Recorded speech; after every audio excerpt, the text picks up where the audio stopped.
Okay मालिक।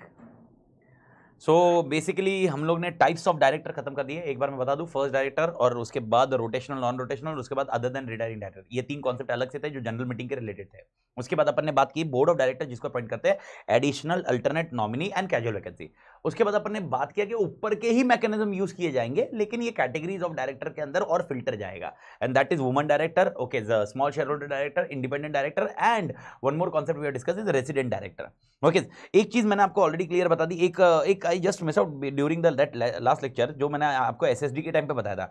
SSD director अगर independent director रहा तो जो मैं आपको बताया कि वो 3 साल के लिए रहेगा।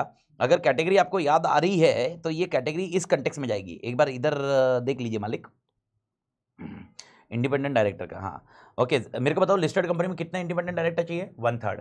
अगर सपोज 9 डायरेक्टर्स है अपने लिस्टेड कंपनी में, 9 डायरेक्टर है, तो कितने डायरेक्टर इंडिपेंडेंट चाहिए? 3। अब जो 3 डायरेक्टर है उसमें से 2 डायरेक्टर अपने इंडिपेंडेंट डायरेक्टर है और एक स्मॉल शेयर होल्डर डायरेक्टर है जो इंडिपेंडेंट डायरेक्टर के लिए एलिजिबल है, तो क्या वो हो सकता है? आंसर इज यस, जो मैंने आपको उसके पहले बताया था। बस उसने क्या फुलफिल करना पड़ेगा? स्मॉल शेयर होल्डर डायरेक्टर ने ये कैटेगरी फुलफिल करनी पड़ेगी। समझ में आया? ये वाली कैटेगरी। तो स्मॉल शेयर होल्डर डायरेक्टर अगर ये कैटेगरीज फुलफिल, एलिजिबिलिटी फुलफिल करता है और डेटा बैंक का जो अपन ने समझा वो करता है, तो वो इंडिपेंडेंट डायरेक्टर बन सकता है, कोई प्रॉब्लम नहीं, यानी वो भी सफाइस करेगा कंप्लायंस के लिए। तो ये अपन ने discuss already small shareholder director के टाइम पे किया। ओके, अब जो 2 कॉन्सेप्ट और डिस्कशन में आ रहे हैं ये पेंडिंग पोर्शन में से, इसी पार्ट में से, and then will go to a disqualification के डायरेक्टर जो अपॉइंट किए जाएंगे वो वोटेड इंडिविजुअली होने चाहिए या साथ में होने चाहिए। Let understand with an example. बिना एग्जांपल के इसको समझाना बहुत मुश्किल होगा मेरे लिए। ओके, और मैं अब क्लियर कर दूं, ये सिर्फ और सिर्फ जनरल मीटिंग की बात हो रही है, बोर्ड मीटिंग की बात नहीं हो रही है। किसकी, कौन सी मीटिंग की बात हो रही है? जनरल मीटिंग, यानी सेक्शन 162 आप जनरल मीटिंग के कंटेक्स्ट में ही ध्यान रखोगे। जनरल मीटिंग के कंटेक्स्ट में ही ध्यान रखना, आप जनरल मीटिंग में कंटेक्स्ट में ही ध्यान रखना। अब मैं बोल रहा हूं जनरल मीटिंग में सेक्शन 160 लो, mister A, mister B and mister C, ये 3 जन का डायरेक्टर का अपॉइंटमेंट आ रहा है। आइदर सेक्शन 160 से आ रहे हैं ये लोग, या रीअपॉइंटमेंट ऑफ रिटायरिंग डायरेक्टर, ये तीनों रिटायर होने वाले थे, वापस रीअपॉइंट कर रहे हैं, आइदर ऑफ इट। कुछ समझ में आया ये? यानी ये तीनों खड़े रह रहे हैं एज ए डायरेक्टरशिप की पोजीशन के लिए। अब मेरा क्वेश्चन ये है, आपसे पूछा जा रहा है कि मेरे को बताइए जनरल मीटिंग में हमने अपॉइंटमेंट कैसा करना चाहिए? क्या हमने ऐसा बोलना चाहिए, okay, resolve that A B C are appointed as director, या हमने ऐसा करना चाहिए resolve that A will be a director, okay vote करो, resolve that B is a director, vote करो, resolve that C is a director, vote करो, ऐसा करना चाहिए, या resolve that A B C is a director, vote करो? कैसा करना चाहिए? आपको क्या लगता है क्या करना चाहिए मालिक? Okay, whether we should go with only one resolution for all 3 director और 3 separate resolution for all 3 directors? यानी मैंने आपको ऑप्शन कैसे देना चाहिए? लेट अंडरस्टैंड लाइक दिस, आप सब लोग शेयर होल्डर हो, एज्यूम करते हैं 100 शेयर होल्डर्स है, और 100 शेयर होल्डर को बताना है कि मेरे को अपॉइंट करना है किसको, ए बी सी। तो अब मेरे को बताइए, मैं 100 शेयर होल्डर को जब ओआर पास करने बोलूंगा, ओआर मतलब कितने हाँ बोलने चाहिए? 51। तो मेरे को बताइए, मैंने ए को खड़े रह के बोलना चाहिए, बताइए 51% वोटिंग है, या ए बी सी तीनों साथ में खड़े रहेंगे और 51% लेना चाहिए? कैसे करना चाहिए? तीनों सेपरेटली होना चाहिए। उसका लॉजिक सिंपल है, देखो publicly, okay, the people will be interested more in A, because A का कैरेक्टर, ए का प्रोफाइल, ए का एक्सपीरियंस बहुत अच्छा है अपनी कंपनी के लिए। बी ओके डोके, सी का तो बिल्कुल भी नहीं है, सी चाहिए ही नहीं है। अब थोड़ा प्रैक्टिकली सोचो, यानी C is very inefficient, C is very inefficient, but C is brother in law of mister A. तो मिस्टर ए के साथ एक पूछ टंग गई है, जिधर मिस्टर ए की बीवी ने बोला है अगर सी जाएगा उधर तू जाएगा, या जिधर तू जाएगा उधर सी आना चाहिए। यानी भाई साले को कौन मना कर सकता है? साले को मना करना मतलब पूरी जिंदगी में, मतलब भाई दुनिया से बहुत बड़ा साला, ये कॉन्सेप्ट है। ये मैं जान चुका हूं, ये मैं झेलता भी हूं। तो उस कंटेक्स्ट में अभी मैं आप ये पूछना चाहता हूं, ओके, अब मेरे को बताओ, अगर एक ही रिजोल्यूशन तीनों के लिए रहा, डोंट यू थिंक दिक्कत होगी? यानी यार पब्लिक चाहती है कि मिस्टर ए और बी को बनाना चाहिए लेकिन सी नहीं बनना चाहिए, लेकिन अभी एक ही रिजोल्यूशन रहा तो प्रॉब्लम आएगी ना मालिक? इसीलिए 162 आया। 162 बोलता है, okay, separate resolution should be passed, separate resolution pass for separate appointment. क्या बोला मैंने? Separate resolution should be pass for separate appointment. Voting should be done individually, voting should be done individually, यानी मिस्टर ए की voting अलग होगी, mister B की voting अलग होगी, मिस्टर सी की वोटिंग अलग होगी। Is that point clear? यानी मेरे को बताओ, यानी तीनों का अपॉइंटमेंट कैसे होगा, एक साथ में या एक एक करके? एक एक करके। ये पॉइंट क्लियर है? लेकिन इसमें एक एक्सेप्शन दिया है, इसमें एक प्रोवाइजो दिया है कि अगर कंपनी, वापस मैं बोल रहा हूं, एकदम क्लियर मेरी वर्डिंग है, जनरल मीटिंग की बात हो रही है, यानी बोर्ड मीटिंग में आप कैसे अपॉइंट करते हो उससे कोई लेना देना नहीं है। अब मेरे को बताओ, बोर्ड मीटिंग के अपॉइंटमेंट कौन से भारत माता की जय, चार 161 161 1 1 2 3 4 याद आया? वो 4 में अगर आपको 2 3 7 में अपॉइंट करने हैं बोर्ड, तुम्हारी मर्जी, there is no restriction. Board meeting का डिस्कशन ही नहीं चल रहा है। कौन सी मीटिंग का डिस्कशन चल रहा है? जनरल मीटिंग में। यानी बोर्ड मीटिंग में क्या हम 3-4 अपॉइंटमेंट एक साथ में कर सकते हैं? Answer is yes, no problem. क्योंकि रेस्ट्रिक्शन 162 रेस्ट्रिक्शन डाल ही नहीं रहा है। 162 रेस्ट्रिक्शन किस में डाल रहा है? खाली जनरल मीटिंग में। 162 बोलता है जनरल मीटिंग में पब्लिक को ऑप्शन दो कि इंडिविजुअली सिलेक्ट कर सके। भारत माता की जय, खत्म स्टोरी। ओके, लेकिन एक्सेप्शन क्या है? ये बोलते हैं अगर आपको लगता है कि सिंगल रिजोल्यूशन से, कान खुले सबके, सिंगल रिजोल्यूशन से अगर आपको अपॉइंटमेंट करना है, आप कर सकते हो, लेकिन आपको एक प्रोसेस फॉलो करना पड़ेगा। और वो प्रोसेस क्या होगा? That process is like this. सबसे पहले ये रिजोल्यूशन पास करो, सबसे पहले ये रिजोल्यूशन पास करो कि हम 3 जन का अपॉइंटमेंट एक रिजोल्यूशन में करेंगे। हम 3 जन का अपॉइंटमेंट एक रिजोल्यूशन में पास करेंगे।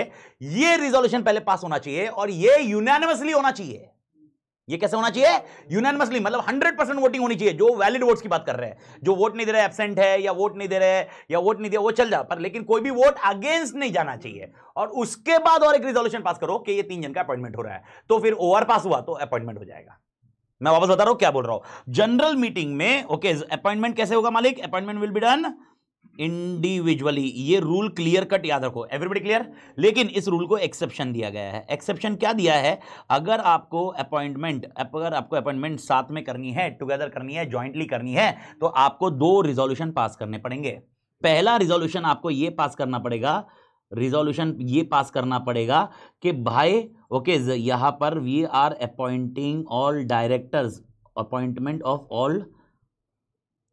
ऑल डायरेक्टर्स टुगेदर, ये पास करना होगा। और ये कैसे पास करना पड़ेगा? यूनानिमसली।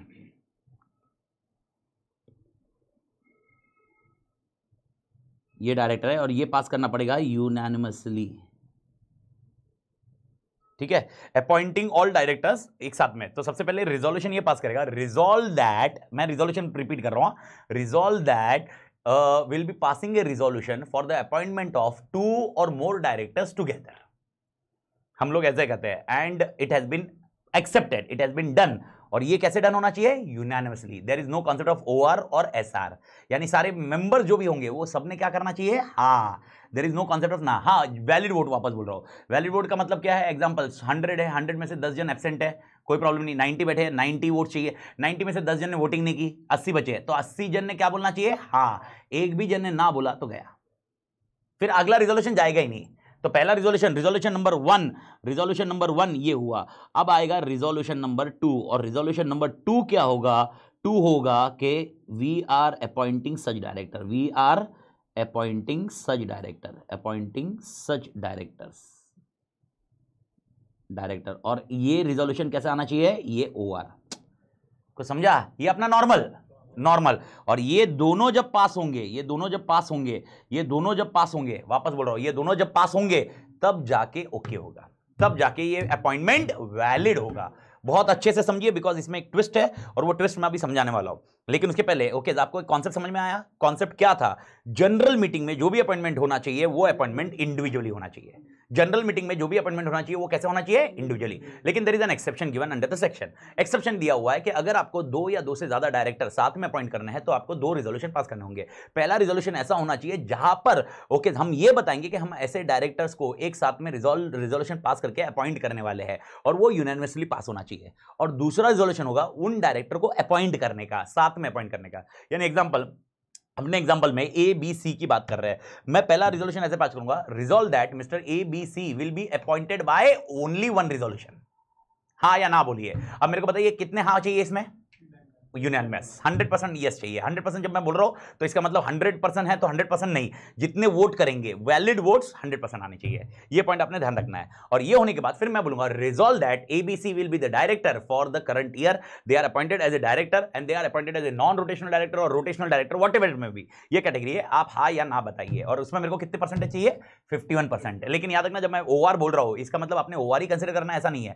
सेक्शन का इंटरप्रिटेशन क्लियर है और इसके ऊपर डिपार्टमेंट का क्लैरिफिकेशन आया है कि जब हम ओआर बोल रहे हैं तो हम ये एज्यूम करें कि 15 के नीचे है, अगर 15 के ऊपर जा रहा होगा तो आपको क्या पास करना पड़ेगा? एसआर। ये आपने ध्यान रखना है। तो ओआर का इंटरप्रिटेशन क्लियर है, डिपार्टमेंट ने क्लैरिफिकेशन दिया है, इसको उसके साथ मिक्स मैच मत करो, वो लॉजिक फॉलो करना ही पड़ेगा। ये हमने इंटरप्रिटेशन के लिए बताया हुआ है कि आपको ओआर पास करना पड़ेगा। ये पॉइंट क्लियर है? क्लियर है ये? एवरीबॉडी ओके, पक्का समझ में आया? पक्का सबको समझ में आया? ठीक है, तो मेरा एग्जांपल फिर अभी समझ में आया तो आंसर दो। Okay, let understand. X limited, अपनी एक्स लिमिटेड मीटिंग है। एक्स लिमिटेड के इसमें ओके कितने डायरेक्टर रहते हैं? ए बी सी। ओके, अब मेरे को बताओ एक्स लिमिटेड में अगर मेरे को तीनों को एक साथ में अपॉइंट करना होगा तो मेरे को कितने रिजोल्यूशन पास करने चाहिए? 2। पहला रिजोल्यूशन क्या? यूनानिमस होना चाहिए, वो उसमें रिजोल्यूशन होगा कि ये तीनों को साथ में अपॉइंट करेंगे। और दूसरा रिजोल्यूशन किसका होगा? कि ये 3 का अपॉइंटमेंट कर रहे हैं। ये पॉइंट, ये समझ में आया? अब मैं ये बोल रहा हूं, ऐसा हुआ कि जनरल मीटिंग चल रही थी, जनरल मीटिंग में हम पहला रिजोल्यूशन पास करना भूल गए। मैंने क्या बोला? कौन सा रिजोल्यूशन पास करना भूल गए? पहला रिजोल्यूशन पास करना भूल गए, मतलब कौन सा रिजोल्यूशन है? यूनानिमस का। भूल गए, हमने ध्यान नहीं दिया। ओके, और दूसरा पॉइंट आया और दूसरा रिजोल्यूशन नंबर 2 मतलब कौन सा वाला? ओआर वाला हमने पास किया और पास हो गया। यानी हमने किसको अपॉइंट कर लिया? A B C. Without passing the first resolution we directly pass which resolution? Second. And in meeting after passing second resolution nobody raise the question.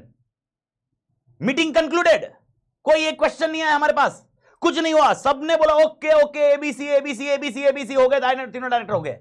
15 दिन निकल गए मीटिंग के बाद। 15 दिन के बाद एक मेंबर आया, पीक्यूआर, ऐसे एक मेंबर आए, उनके दिमाग में भूत आया, अरे यार ये तो गलत हुआ, हमको पूछा ही नहीं गया था रिजोल्यूशन का, यूनानिमस का। ओके, मीटिंग में उन्होंने कुछ नहीं रेज किया, मीटिंग में किसी ने कंसर्न रेज नहीं किया। 15 दिन के बाद भूत आया और 15 दिन के बाद वो ट्रिब्यूनल के पास गया। ट्रिब्यूनल को बोला कि वो जो रिजोल्यूशन पास हुआ वो गलत है, क्योंकि 2 रिजोल्यूशन पास करने थे। पहला रिजोल्यूशन कौन सा था? यूनानिमस का, जो नहीं किया इन्होंने, और सेकंड उन्होंने डायरेक्टली सेकंड कर दिया। तो इसमें कंपनी को बुलाया गया, ए एक्स लिमिटेड इधर आ। एक्स लिमिटेड आया, बोला बोलो क्या हुआ? अरे तुमने रिजोल्यूशन पास किया यूनानिमस के बिना, तुमने डायरेक्टली सेकंड रिजोल्यूशन पास करके तुमने तीनों को अपॉइंट कर लिया, गलत है तुम्हारा। ओके, एक्स लिमिटेड बोल रहा है भाई मीटिंग में एक जन ने उफ तक नहीं किया, अब 15 दिन हो गए, 15 दिन के बाद आपको भूत आ रहा है। ओके, अब मेरे को बताइए रिजोल्यूशन वैलिड होगा या इनवैलिड होगा? 100% इनवैलिड होगा। क्यों इनवैलिड होगा? प्रोसीजर फॉलो नहीं। ये आप इस पे स्टिक रहिए। ओके, अगर आप ये चीज समझ चुके हो तो लॉ को ध्यान में रखना कि भाई it is only, you should emphasise only on, it doesn't matter वो मालूम कब पड़ा, चोरी आज हुई है या कल हुई है, वो डजंट मैटर। प्रोसीजर फॉलो किया क्या तुमने? नहीं, तो गलत है, खत्म है। प्रोसीजर फॉलो किया, उसमें ये कंसर्न मत लाओ सर उन्होंने किसने कुछ ना नहीं बोला, किसी ने कंसर्न रेज नहीं किया, 15 दिन के बाद कैसे भूत आ सकता है, ये कंसर्न नहीं है। ट्रिब्यूनल बोलेगा भाई गलत है मतलब गलत है। मेरे ख्याल से मालिक क्लियर है एवरीबॉडी? इसका मतलब क्या मैं ऐसे कंक्लूड, ये पॉइंट सबको समझ गया मालिक? तो मेरे ख्याल से सब लोग आई एज्यूम सबको समझ गया। अब इसको एक कंक्लूड करने के लिए और एक पॉइंट बताता हूं। इसका मतलब मैं ऐसे बोल सकता हूं बोर्ड मीटिंग में अपॉइंटमेंट हो रहा है एडिशनल डायरेक्टर का। बोर्ड मीटिंग में कौन सा डायरेक्टर हो रहा है? और ये तीनों एडिशनल डायरेक्टर है। कौन? 3 ए बी सी, मैं अज्यूम कर रहा हूं ए बी सी तीनों एडिशनल डायरेक्टर है। अब मेरे को बताओ बोर्ड मीटिंग में क्या एक ही रिजोल्यूशन में तीनों पास कर सकता हूं बिना यूनानिमस के? मैं क्या क्वेश्चन पूछ रहा हूं? बोर्ड मीटिंग चल रहा है और 3 एडिशनल डायरेक्टर है। ओके, मेरे को एडिशनल डायरेक्टर के आर्टिकल्स की वजह से पावर है, पावर दिए गए हैं, कोई प्रॉब्लम नहीं है, सारे कंप्लायंसेस है। लेकिन मैं बोल रहा हूं बोर्ड मीटिंग में तीनों को एक साथ में अपॉइंट करता हूं, क्या ये पॉसिबल है? Answer is yes, because this section restriction is applicable only to general meeting. आप इसमें कंफ्यूज मत करना, ये जनरल मीटिंग के लिए आप दिमाग फोड़ी करना, बाकी बोर्ड मीटिंग के लिए दिमाग फोड़ी नहीं होगी। और दूसरी चीज इसके साथ में और एग्जम्पशन, ओके, यानी एक्सेप्शन को भी एक्सेप्शन दिया गया है, और एक्सेप्शन ये है कि ये प्राइवेट कंपनी को एप्लीकेबल नहीं है, और दूसरा और एक कौन सा एप्लीकेबल नहीं है? Government company. तो 2 नाम याद रखिए, गवर्नमेंट कंपनी लिस्टेड हो या अनलिस्टेड हो, कौन सा है उससे कोई लेना देना नहीं है। ये कॉन्सेप्ट याद रखना, यहां पर 2 कंपनी को एप्लीकेबल नहीं है। कौन सी 2 कंपनी पट्टर? Private and government. तो ये सेक्शन एप्लीकेबल नहीं है, तो इसका मतलब कुछ बताओगे मेरे को, समझाने की कोशिश करोगे? ये गवर्नमेंट कंपनी को एप्लीकेबल नहीं है और प्राइवेट कंपनी को एप्लीकेबल नहीं है सेक्शन, इसका मतलब क्या? यानी प्राइवेट कंपनी में एबीसी साथ में अपॉइंट हो सकते हैं बिना यूनानिमस के। Even same logic will happen for government company, यानी मुझे यूनानिमस रेजोल्यूशन पास करने की जरूरत नहीं है, यानी मैं डायरेक्टली उसमें कितने रेजोल्यूशन पास करूंगा? एक। कौन सी कंपनी में? प्राइवेट और गवर्नमेंट। वापस बोल रहा हूं, जनरल मीटिंग, बोर्ड मीटिंग में तो आपको रेस्ट्रिक्शन ही नहीं है कोई भी कंपनी का, ये खाली किसके लिए एप्लीकेबल होगा? General meeting. I do think clear? तो 162 को पार्क कर सकते हैं अपन एवरीबॉडी? तो 162 appointment should be done by voting individually, appointment should be done by voting individually. Okay, I do think everybody clear? समझ में आया? यस पंडर सर। अभी देखो जैसे एक मेंबर जाके बोला ट्रिब्यूनल को कि हाँ गलत प्रोसीजर किया, अभी वो मेंबर जरूरी है कि वो वोटिंग में उसने पार्टिसिपेट किया? डजंट मैटर, कोई फर्क नहीं पड़ता। ओके, यश का क्वेश्चन आया कि वो मेंबर जो कंप्लेंट कर रहा था ट्रिब्यूनल को, वो क्या मीटिंग में अटेंड करना जरूरी है या मीटिंग अटेंड नहीं किया या वोट नहीं किया, क्या ये कंसिडर? Doesn't matter. अगर उसने वोट फेवर में भी किया होगा तो भी वो जा सकता है। वोट फेवर भी किया होगा तो भी वो ट्रिब्यूनल में जाएगा, बिकॉज द कंसर्न, वापस में बोल रहा हूं, आपका एम्फेसाइज किस में होना चाहिए, क्या फॉलो नहीं किया, प्रोसीजर। ये सब कब होगा, जब एम्बिग्विटी होगी। ये सब कब डिस्कशन में आएगा, जब एम्बिग्विटी होगी। जब तक प्रोसीजर दिया हुआ, लॉ ने क्लियर बोला ना, 162 ने बोला ना कि ऐसा करना है, तो आपने क्यों नहीं किया? अब भले आप ये डिबेट नहीं करोगे कि उधर किसी ने कुछ बोला नहीं, डजंट मैटर। बैंक से चोरी कर रहे थे, बाकी सबने तुमको समझा नहीं है, चोर करेगा जेल में जाएगा, ऐसा थोड़ा ना बोलेंगे। डरे हुए थे सब लोग, तब डरे हुए थे, बोले नहीं। अभी बाद में आके पुलिस को बोले हाँ भाई मैं इसका चेहरा पहचानता हूं, ये चोर है। तो ये डिस्कशन ऐसा थोड़ा ना, उसने बैंक में तो मेरे को पहचाना नहीं उसने, ऐसा थोड़ा ना होगा डिस्कशन में। तो ये पॉइंट आप समझने की कोशिश करो। What ever who anybody can go tribunal पर। ट्रिब्यूनल के पास भी जाना क्या है, वो क्या है, वो चैप्टर 9 पे देखेंगे, ट्रिब्यूनल पे, एनसीएलटी। ऐसा मन किया और चलो आज ट्रिब्यूनल देख के आते हैं अपना, चलो चलो चलो, ऐसा नहीं होएगा, समझा ना। तो ये कॉन्सेप्ट ध्यान रखना, मतलब ऐसा जैसे जिस वे से अपन एग्जांपल यूज कर रहे हो वैसा नहीं होता एक्चुअली। तो ये पूरा ट्रिब्यूनल के पास जाने का एक प्रोसेस है, एप्लीकेशन देने का प्रोसेस है, और उसके अंदर क्या प्रॉब्लम हुआ, this is something which is called mismanagement. तो 241 242 में एप्लीकेशन देने के पॉइंट है ये। ट्रिब्यूनल के बेस, ट्रिब्यूनल के पास जब जाओगे तो कुछ तो दोगे, कारण तो दोगे। तो कारण क्या दोगे, अरे सेक्शन 162 फॉलो नहीं किया, नहीं, ये जाएगा तुम्हारा चैप्टर 4 और 5 में इंक्वायरी के लिए, कि हमारे हिसाब से ये पॉइंट है, तो ट्रिब्यूनल को एप्लीकेशन दिया जाएगा। ओके, और इंक्वायरी करो इस कंपनी की, फिर इंक्वायरी होती है। नहीं तो चैप्टर 4 5 6 आएगा ही नहीं। चैप्टर 4 और 5 6 आने का रीजन ये है कि ये एप्लीकेशन जा रहे हैं। नहीं तो तुम तो भाई इंक्वायरी भूल जाओ, इन्वेस्टिगेशन भूल जाओ। ऐसा सुओ मोटो बहुत रेयर है रे, जब तक उनको मालूम नहीं पड़ेगा कि क्या कुछ हो रहा है, कंपनी में प्रॉब्लम आ रही है, तब तक कुछ नहीं होगा। तो ये सीन है। ओके, बाकी अदर देन दैट मेरे ख्याल से सेक्शन क्लियर है, सेक्शन में कोई दिक्कत नहीं ना अभी।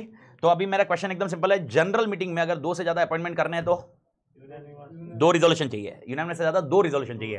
पहला रिजोल्यूशन यूनानिमस चाहिए और दूसरा रिजोल्यूशन ओआर। ओके, पहला वाला रिजोल्यूशन ये होगा कि तुम्हारे दोनों के अपॉइंटमेंट साथ में होंगे, और दूसरा वाला होगा कि अपॉइंटमेंट करना है। ठीक है, अब थोड़ा सा लिंक कर रहा हूं, एक थोड़ा सा बैक में जाना पड़ेगा, हिस्ट्री में जाना पड़ेगा। अब मेरे को बताओ, ओके थोड़ा सा इधर आओ, इधर स्क्रीन पे देखो, ए बी सी तीनों का अपॉइंटमेंट कब हुआ अपना? ओके 2020, ठीक है।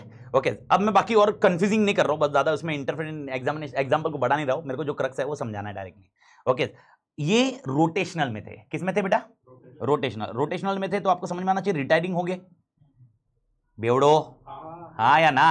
हाँ तो हाँ बोलो ना। रोटेशनल में थे तो क्या रहेंगे? रिटायरिंग रहेंगे। रिटायरिंग रहेंगे मतलब रिटायर होंगे कभी ना कभी। और मेरे को बताओ, मैंने कल समझाया था रिटायरिंग कैसे हो सकता है, या तो 3 साल एवरेज है, किस्मत खराब रही तो 2 साल, नहीं तो 4 साल, अपन एवरेज की बात करते हैं 3 साल के। ओके, 2020 के बाद रिटायरमेंट आएगा इसका 2023 के एजीएम में वापस ये खड़े होंगे। कुछ समझ में आया? और वापस मैं एजीएम यूज कर रहा हूं क्योंकि जनरल मीटिंग के अपॉइंटमेंट का डिस्कशन चल रही है, बाकी कुछ नहीं चल रहा है। अब मेरे को बताओ 152.6.7 याद करने की कोशिश करो, और मेरे को बताओ 152.6 में अगर एजीएम में क्या हो सकता है, याद आया कुछ? एजीएम में 3 चीजें हो सकती है। 3 चीजें क्या हो गया? अपॉइंटमेंट नहीं हो, या तो अपॉइंटमेंट हो जाएगा, या तो नहीं होगा, या तो वेकेंट रखेंगे, सॉरी ये न्यू होगा, सॉरी यार मैं थोड़ा सा स्पीड के चक्कर में सलाह ये हो जाता है। ओके, या तो अपॉइंटमेंट हो जाएगा, या तो न्यू अपॉइंटमेंट होगा, या तो कोई अपॉइंटमेंट नहीं हुआ। ये समझ में आया? लेकिन अगर एजीएम में कुछ नहीं हुआ तो एजीएम क्या होगी? एडजर्न्ड। एडजर्न्ड सेक्शन 7 कवर कर, सबसेक्शन 7 कवर करता है। एडजर्न्ड मीटिंग में क्या होगा? वापस यही 3 चीजें होगी।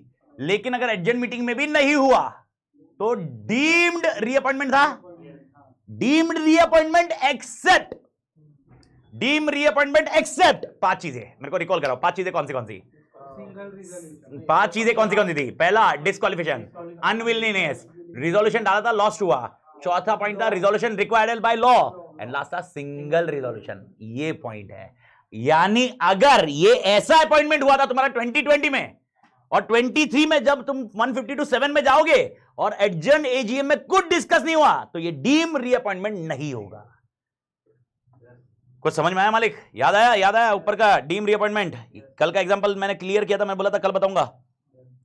152.6.7 ये एग्जांपल को ध्यान रखना है, and I do think now the things are getting clear with this point.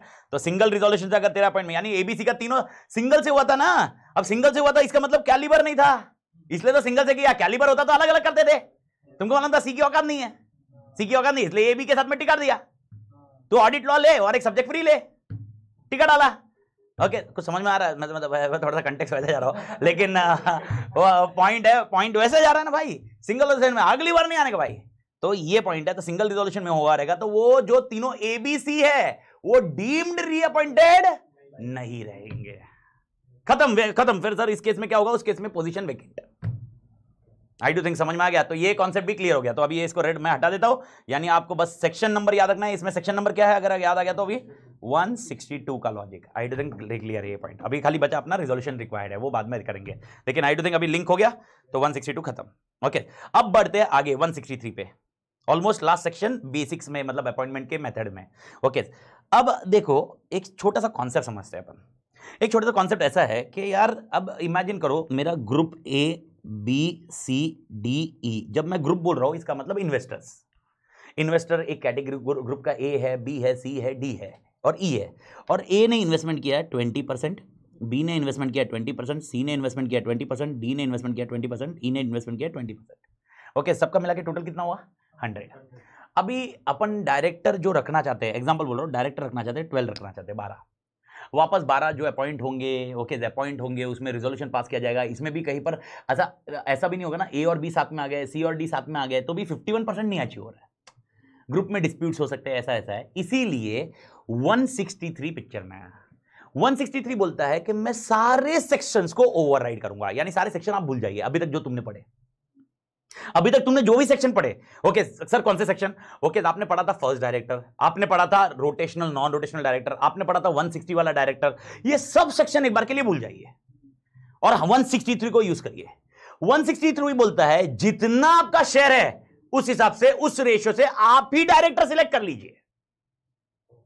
जितना आपका शेयर है उस रेशियो से आप ही डायरेक्टर सिलेक्ट कर लीजिए। ओके, लेकिन यहां पर है सर कितना, एग्जांपल अब मेरे को बताओ शेयर के कितना अपना 20% है और कितने डायरेक्टर चाहिए 12। ओके 12 उसको राउंड फिगर करते ताकि थोड़ा इजी रहेगा। 10 डायरेक्टर चाहिए। अब मेरे को बताओ 10 डायरेक्टर है, 10 डायरेक्टर चाहिए, तो अब मेरे को बताओ अगर मैं प्रोपोर्शनेट डायरेक्टर सिलेक्ट करने का ऑप्शन दूं, अपन मिलकर डिस्कस करते हैं ना, काई के लिए अपन वोटिंग का करते हैं, एजीएम वेजीएम का करते हैं, प्रोपोर्शनेटली बात करते हैं, तो कितना लेंगे दो हर जन का डायरेक्टर? 2 2 2 2 2, ये हो गए 10 तेरे। This is what 163 is all about. 163 बोलता है वोटिंग का चक्कर ही मत पड़ो, तुम सब मेथड भूल जाओ, तुम्हारा जितना प्रपोर्शन है उसके हिसाब से तुम बोर्ड को रिप्रेजेंट करो। इसीलिए इसका नाम है अपॉइंटमेंट बाय प्रोपोर्शनल रिप्रेजेंटेशन। तुम्हारा जितना प्रपोर्शन है उसके हिसाब से तुम बोर्ड को रिप्रेजेंट करो। तुम्हारा बोर्ड को रिप्रेजेंट करने का मेथड क्या होगा? जितना तुम्हारा शेयर कैपिटल है, जितना तुम्हारा इन्वेस्टमेंट, उस हिसाब से बोर्ड पे तुम्हारे मेंबर्स रहेंगे, ताकि तुम्हारा जो डिसीजन मेकिंग होगा वो तुम्हारे शेयर कैपिटल के हिसाब से डिसीजन मेकिंग होगा। तो तुम्हारा मेथड ये रहेगा। लेकिन इसमें लॉ क्या बोलता है? लॉ बोलता है हम नहीं चाहते कि 100 के 100% ये मेथड से हो। हाँ, आपको 100 के 100% करना करिए, ओके, लेकिन ऐसा नहीं कि डिवाइड करते वक्त एकदम कम कंपोनेंट इस मेथड से जा रहे हो, बाकी दूसरा मेथड यूज कर रहे हो। इसीलिए हम एक पर्टिकुलर मैकेनिज्म डालते हैं, हम ये बोलते हैं नॉट लेस देन, वर्डिंग पे वापस याद रखना, नॉट लेस देन 2/3 ये मेथड से अपॉइंट किए जाने चाहिए। मैं इसके और खासियत बताऊंगा अभी। ये नॉट लेस देन 2/3 ये मेथड से अपॉइंट करने चाहिए, और बाकी जो बैलेंस है वो आप अपने रूटीन मेथड से करिए। कितने जन को इन्होंने बोला, कितने जन को अपॉइंट कर सकते हैं ये मेथड से? Not less than 2/3। इसका मतलब मोर देन 2/3 भी चलेगा, यस 100% भी चलेगा। जैसे मैंने ये एग्जांपल बताया, ये भी ठीक है, ये भी ठीक है, ये भी ठीक है, इसमें कोई दिक्कत नहीं है। लेकिन ये बोल रहा है अगर ये पूरा 100% नहीं करना, ऐसा नहीं हो जाएगा 1/3 ये मेथड से जाओगे और बाकी दूसरे मेथड से जाओगे, नहीं, कम से कम 2/3 ये मेथड से जाना चाहिए, 2/3 ये मेथड से जाना चाहिए। अब ये मेथड की खास बात क्या है? ये मेथड की खास बात ये है कि तुम्हें अपने पोजीशन के हिसाब से डायरेक्टर दिए हुए हैं, तो ये डायरेक्टर जो भी डिसीजन लेंगे तुम्हारी पोजीशन के हिसाब से काम करेंगे, तुम्हारे इन्वेस्टमेंट के हिसाब से काम करेंगे।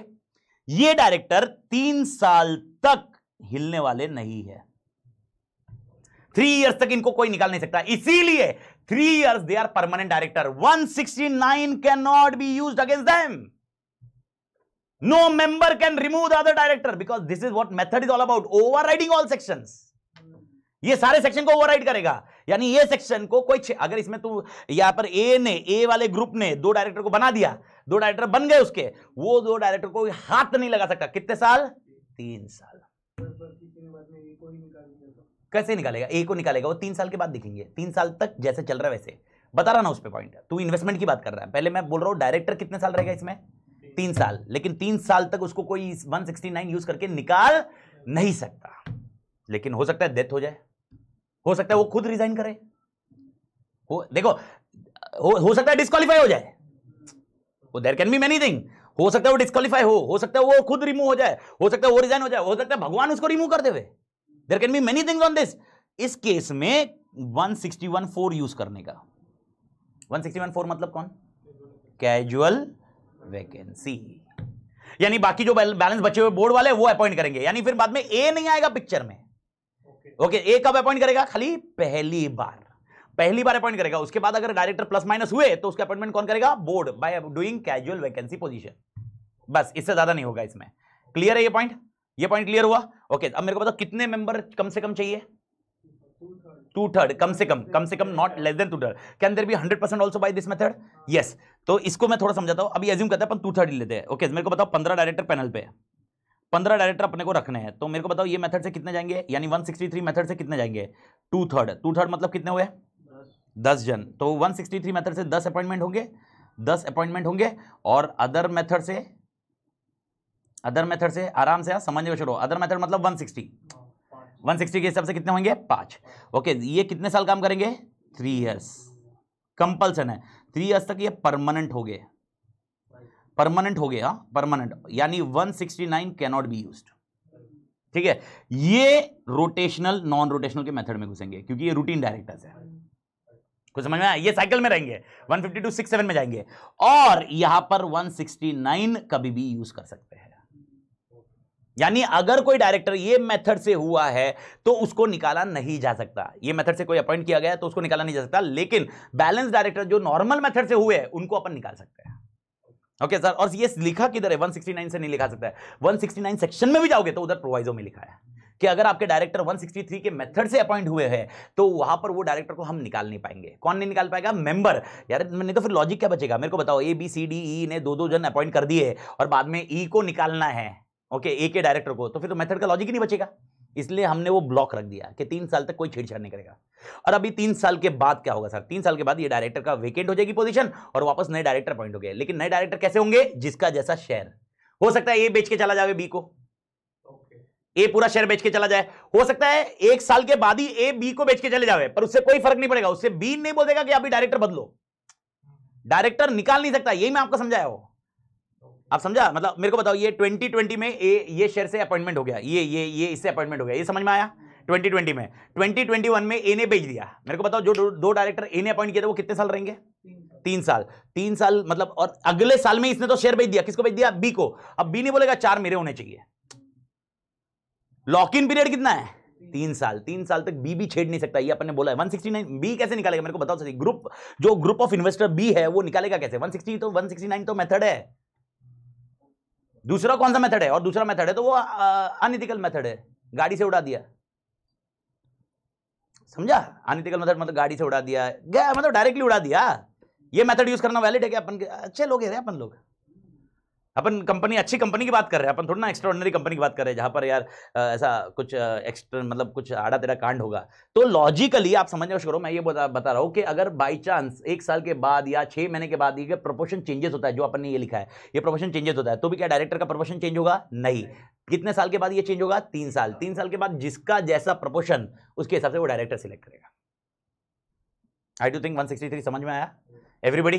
पक्का? और ये एओए में लिखा होना चाहिए तो ही पॉसिबल है। अगर एओए में नहीं लिखा है कि हम लोग ये मेथड नहीं यूज करेंगे, फिर आपका रूटीन मेथड आएगा। Is that point clear? बस ये कॉन्सेप्ट आपको ध्यान में रखना है, and this is called proportional representation. खाली इसको जब ये बात करते हैं, can this be used by all companies? Answer is yes. Private भी, पब्लिक भी, खाली गवर्नमेंट कंपनी यूज नहीं कर सकती। लिस्टेड भी कर सकते हैं, कोई भी, प्राइवेट हो पब्लिक हो, एनीबडी, एओए में मेंशन होना चाहिए, ऐसा है। पर लिस्टेड कंपनी में दिक्कत क्या आएगी? प्रोपोर्शन एग्जैक्टली मैच करना मुश्किल होगा, तो लॉक इन पीरियड्स कुछ होंगे, तो लिस्टेड करना थोड़ा मुश्किल होगा इस केस में। ओके, अनलिस्टेड पब्लिक कंपनी में हो सकता है, अनलिस्टेड पब्लिक कंपनी या प्राइवेट कंपनी, उनमें ज्यादा होगा। लिस्टेड पब्लिक कंपनी बहुत मुश्किल है। लिस्टेड में फिर लॉक इन पीरियड्स होते हैं, वो फिर सेबी गाइडलाइंस और वो सब है, वो मुश्किल होगा। मतलब आपको ऐसा है कि अगर आपने किया तो 1 साल 2 साल तक आपका लॉक इन होगा, ये मेथड्स है, ऐसा है। फिर लिस्टेड कैसे होगी? फिर आप फ्रीली शेयर नहीं कर सकते ना, क्योंकि शेयर बदलते रहेगा। इसमें अपन का बोला हुआ है कि शेयर बदल सकते हैं, लेकिन आपस में बदलो या बाहर बेचो, पर लेकिन it will be checked after 3 years, यानी 3 साल तक तुम्हारा वोटिंग पावर कुछ नहीं है। समझ? 3 साल तक तो तुम कुछ नहीं कर सकते। किसको? 2/3 को, 1/3 को जो करना है कर सकते हो, जो अपन ने एग्जांपल डिस्कस किया है। ये समझ में आया? बैलेंस पोर्शन को तो जो करना है वो कर सकते हैं, लेकिन 2/3 को कोई छेड़ नहीं सकता। ये कॉन्सेप्ट है, दैट्स इट। बोल कुछ सर 163 के आपने स्टार्ट में क्या बोला था सर, लाया क्यों ये? क्योंकि सिंपल है, मेरा शेयर होल्डिंग, मेरे शेयर होल्डिंग के हिसाब से मेरे को पावर दी गई है। बस देख, अभी तक क्या था, अपन क्या डिस्कस किए लास्ट 2 दिन से, तू क्या सुन रहा है, कल और आज में क्या सुना तूने, मेजॉरिटी विंस। तो अपॉइंटमेंट किसके हिसाब से हो रहा है, कहीं ना कहीं माइनॉरिटी का इंटरेस्ट, या जिसका इंटरेस्ट है उसका इंटरेस्ट। माइनॉरिटी नहीं है, मेजॉरिटी के नज़दीक है, लेकिन कुछ कर नहीं पा रहा है, वो अपने डायरेक्टर पैनल पे नहीं ला पा रहा है, तो इस केस में ये मेथड बेटर है।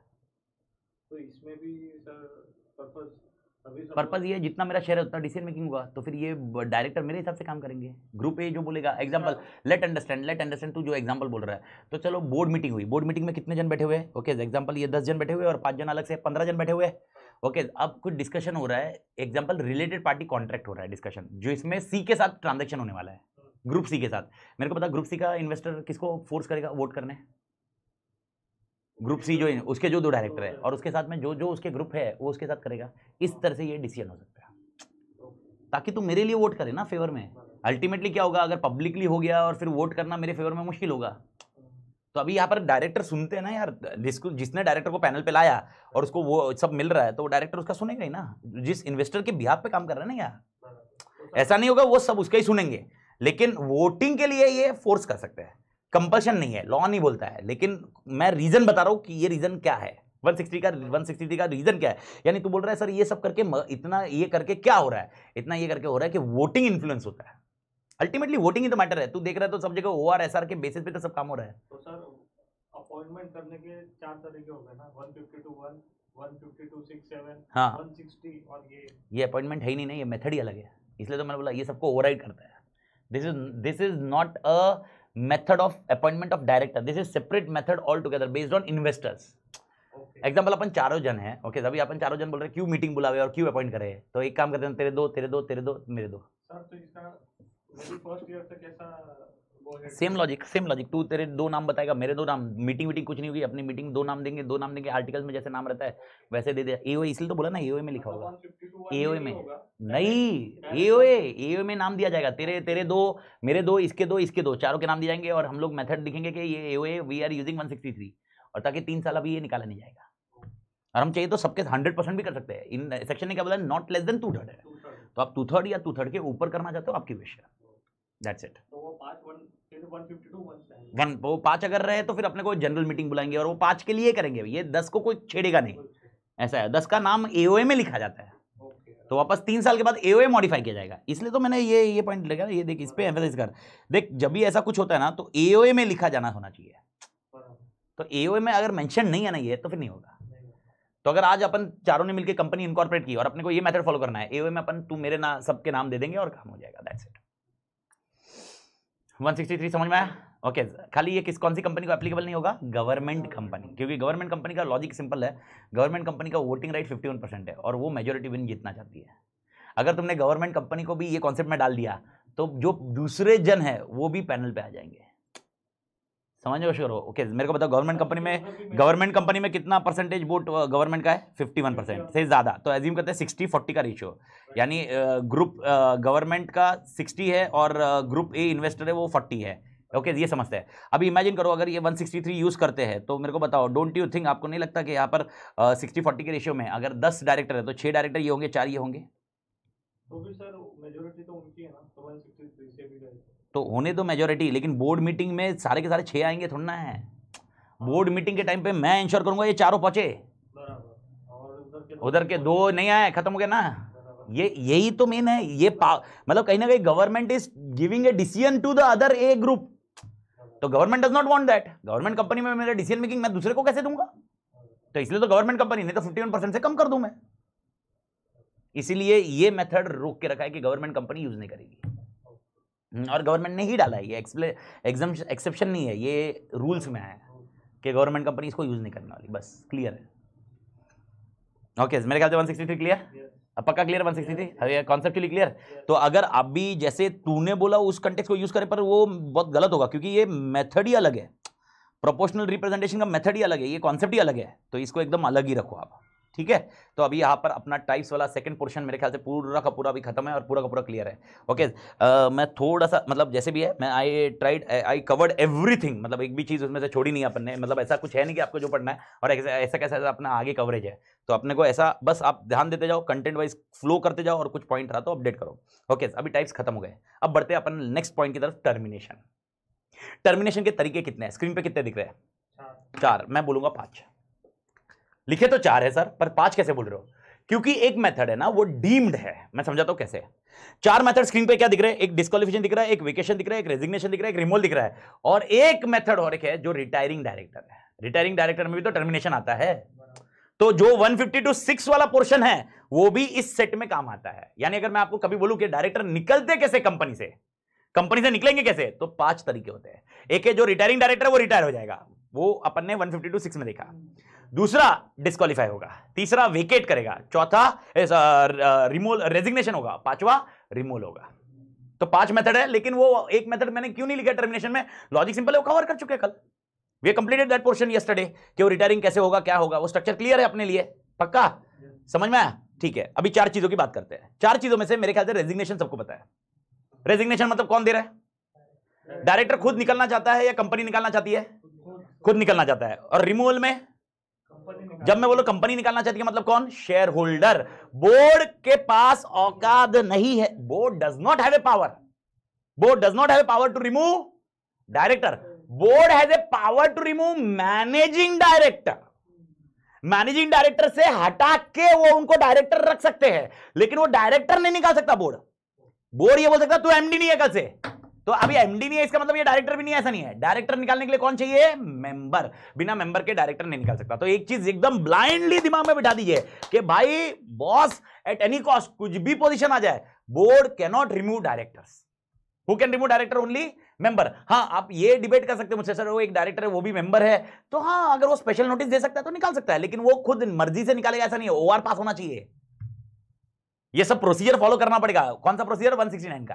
तो 168 और 169, resignation and removal. Resignation director खुद निकलता है, रिमूवल उसको निकाला जाता है।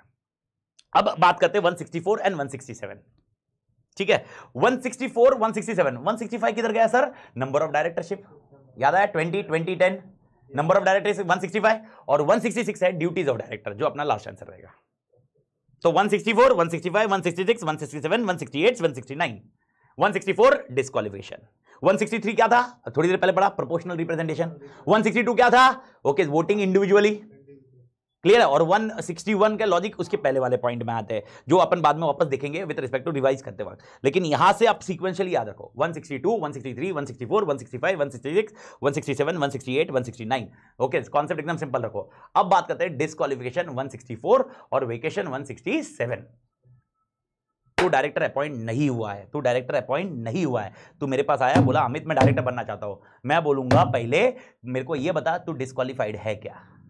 अगर तू डिस्क्वालिफाइड है तो डायरेक्टर नहीं बन सकता। यानी डिस्क्वालिफिकेशन कब चेक किया जाएगा? बिफोर बिकमिंग ए डायरेक्टर और after becoming a director? Before तेरा डायरेक्टरशिप चालू ही नहीं हुआ है, उसके पहले ये 164 सेक्शन देखा जाएगा भाई, और ये अगर कंप्लाई होता है तो ही तू डायरेक्टर बन पाएगा। ओके, यानी तेरे को एक सबमिट करना पड़ेगा। एक तेरे को याद है कंसेंट कौन सा फॉर्म था? कंसेंट का फॉर्म DIR-2, याद आया मालिक? DIR-2 था। DIR-2 के साथ तू DIR-8 भी देता है। DIR-8 में तू ये लिखता है कि मैं डिस्क्वालिफाइड नहीं हूं। तो तू जब DIR-8 देता है और अगर उसमें कोई डिस्क्वालिफिकेशन होते हैं तो फिर तेरा अपॉइंटमेंट वैलिड नहीं होगा, तो तू अपॉइंट नहीं किया जाएगा। तो यानी कहीं ना कहीं आपको समझना रेगुलेटरी मैकेनिज्म क्या है, ये लोग मॉनिटर कैसे करते हैं, ये DIR-8 से मॉनिटर करते हैं। तो DIR-8 में तू लिख के भेजेगा, यानी किसको देखना है तू डिस्क्वालिफाइड है या नहीं है? कंपनी नहीं देखेगी, मैं वही बोल रहा हूं। ये ROC भी कैसे देखेगा? अरे आप मेरे को बताओ, पुलिस स्टेशन सब चोर को ढूंढती रहेगी क्या? डायरेक्टर खुद ये डिस्क्वालिफिकेशन के क्राइटेरिया देगा। DIR-8 कौन देगा? डायरेक्टर देगा। तो कौन बताएगा कि मैं डिस्क्वालिफाइड नहीं हूं? डायरेक्टर। और कंपनी उसके बारे में, मतलब ये अभी आप ऐसा समझो, अब प्रैक्टिकली समझो, कल अगर आके आप मेरे को आके बोलते हो मैं CEO, ओके, तो मैं क्या मांगूंगा आपसे? सर्टिफिकेट, पासिंग सर्टिफिकेट दे, ओके, मेंबरशिप सर्टिफिकेट दे। अगर ये सर्टिफिकेट दे दिया, मैं थोड़ा ना अभी ICAI से पता करते बैठूंगा, मेरे लिए तो क्राइटेरिया वैसे आ जाएगा, तो वैसे ही वो कॉन्सेप्ट होगा। और बाद में लेटर ऑन पता चलता है कि भाई फर्जीवाड़ा है या डिस्क्वालीफाइड था, ये था, तो इसमें गिल्टी जो पाया जाएगा वो कौन पाया जाएगा? डायरेक्टर। डेफिनेटली कुछ लाइबिलिटीज एंड अदर थिंग्स है, क्योंकि देखो एक चीज मैं आपको क्लियर समझाना चाहता हूं, और अभी आपने वो समझनी चाहिए। Now you are into that point mens rea. Mens rea मतलब क्या है? मेंसरिया मतलब you are required to prove that you are guilty. तुमने ये चीजें जानबूझकर की है। एग्जाम्पल, ओके सर मेरे से ये गलती हुई है और मुझे पता था ये गलती है, that is called mens rea. I need to prove कि मेरे को मालूम था गलती और मेरे से गलती हुई है। अरे शिट, मेरे को मालूम ही नहीं था ऐसे करना था। ओके मेरे को मालूम नहीं था और मेरे से हो गया। This is called mens rea. Mens rea मतलब क्या? ओके अगर आप ये प्रूव कर पाते हो कि आपको मालूम ही नहीं था ये गलत है, आपको मालूम ही नहीं था ये वायलेशन है, ओके तो आप बच सकते हो।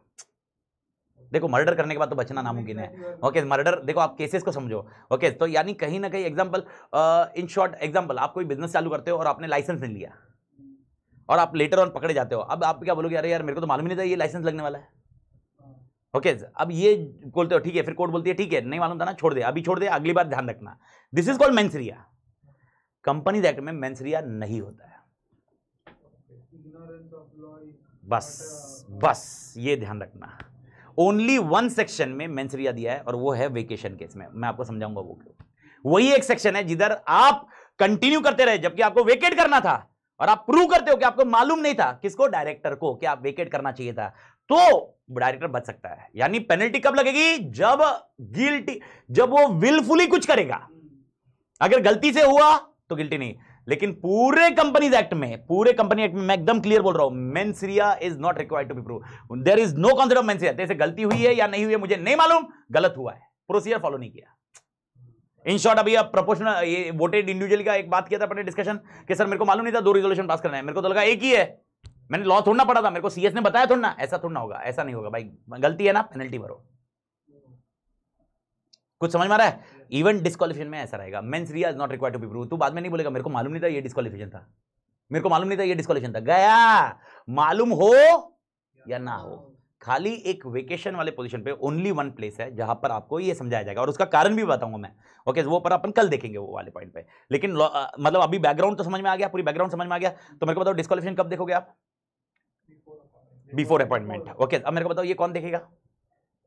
डायरेक्टर खुद देखेगा और वो क्या देगा? DIR 8 देगा जिसमें ये बताएगा कि मैं डिस्क्वालीफाइड नहीं हूं। तो डायरेक्टर को, हर डायरेक्टर को ये देखना जरूरी है कि ये सेक्शन 164 का 1 और 2 फुलफिल हो रहा है क्या, सब सेक्शन 1 2 फुलफिल हो रहा है। मेरे ख्याल से समझ में आ रहा है? ठीक है ओके। ये डिस्क्वालिफिकेशन है। वेकेशन कब होगा? During the period of directorship. मतलब तुम डायरेक्टर बन चुके हो, तुम काम कर रहे हो और उस टाइम से तुमसे कुछ ऐसी एक्टिविटी हो गई जो 167 में लिखी हुई है, ओके तो तुमको अपनी पोजीशन वेकेंट करनी होगी, यानी तुमको छोड़नी पड़ेगी कंपनी। This is 167। कुछ समझने की कोशिश करो मैं क्या बता रहा हूं। ओके एक है कि मैं एग्जांपल, मैं एक्स लिमिटेड में जा रहा हूं और मैं बोल रहा हूं मेरे को डायरेक्टर बनना है, तो मेरे को मेरा पहले जो देखा जाएगा 164 होगा। अगर 164 को आपने हाँ बोल दिया, ओके हाँ बोल दिया, तो मैं डायरेक्टर बन गया कंपनी में। अब मैं 5 साल के लिए डायरेक्टर हूं, एग्जांपल बोल रहा हूं 5 साल के लिए, 5 साल तक 167 देखा जाएगा। कुछ समझ में आया? 5 साल तक क्या देखा जाएगा? 167। और वापस मैं 5 साल का टेन्योर खत्म हो गया और मैं वापस डायरेक्टर बनने के लिए एलिजिबल हो रहा हूं, ओके तो वापस 167 नहीं देखा जाएगा, वापस क्या देखा जाएगा? 164। यानी जिस कंपनी में मैं डायरेक्टर बनने जाऊंगा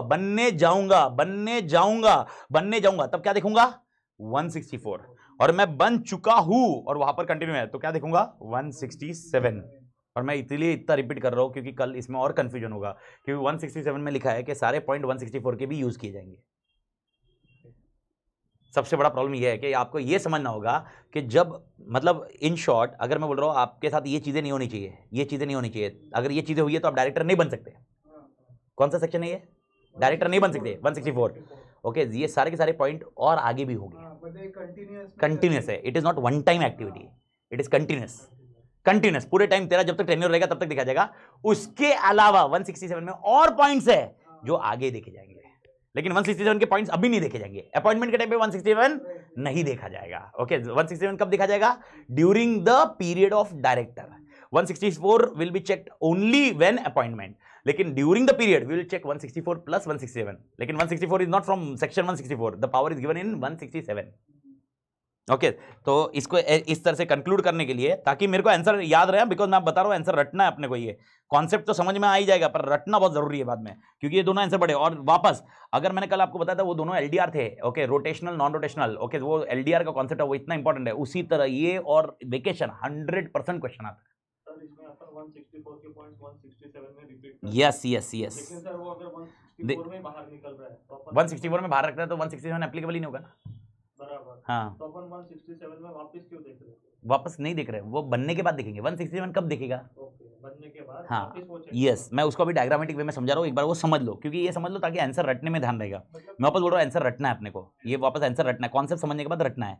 ओके, 167 के अपॉइंटमेंट हो रहा है, appointment of director, okay, of mister A, x limited में अपॉइंटमेंट ऑफ डायरेक्टर हो रहा है मिस्टर ए से, और ये सेक्शन 160 के रूट से आ रहा है, सेक्शन 160 के रूट से आ रहा है।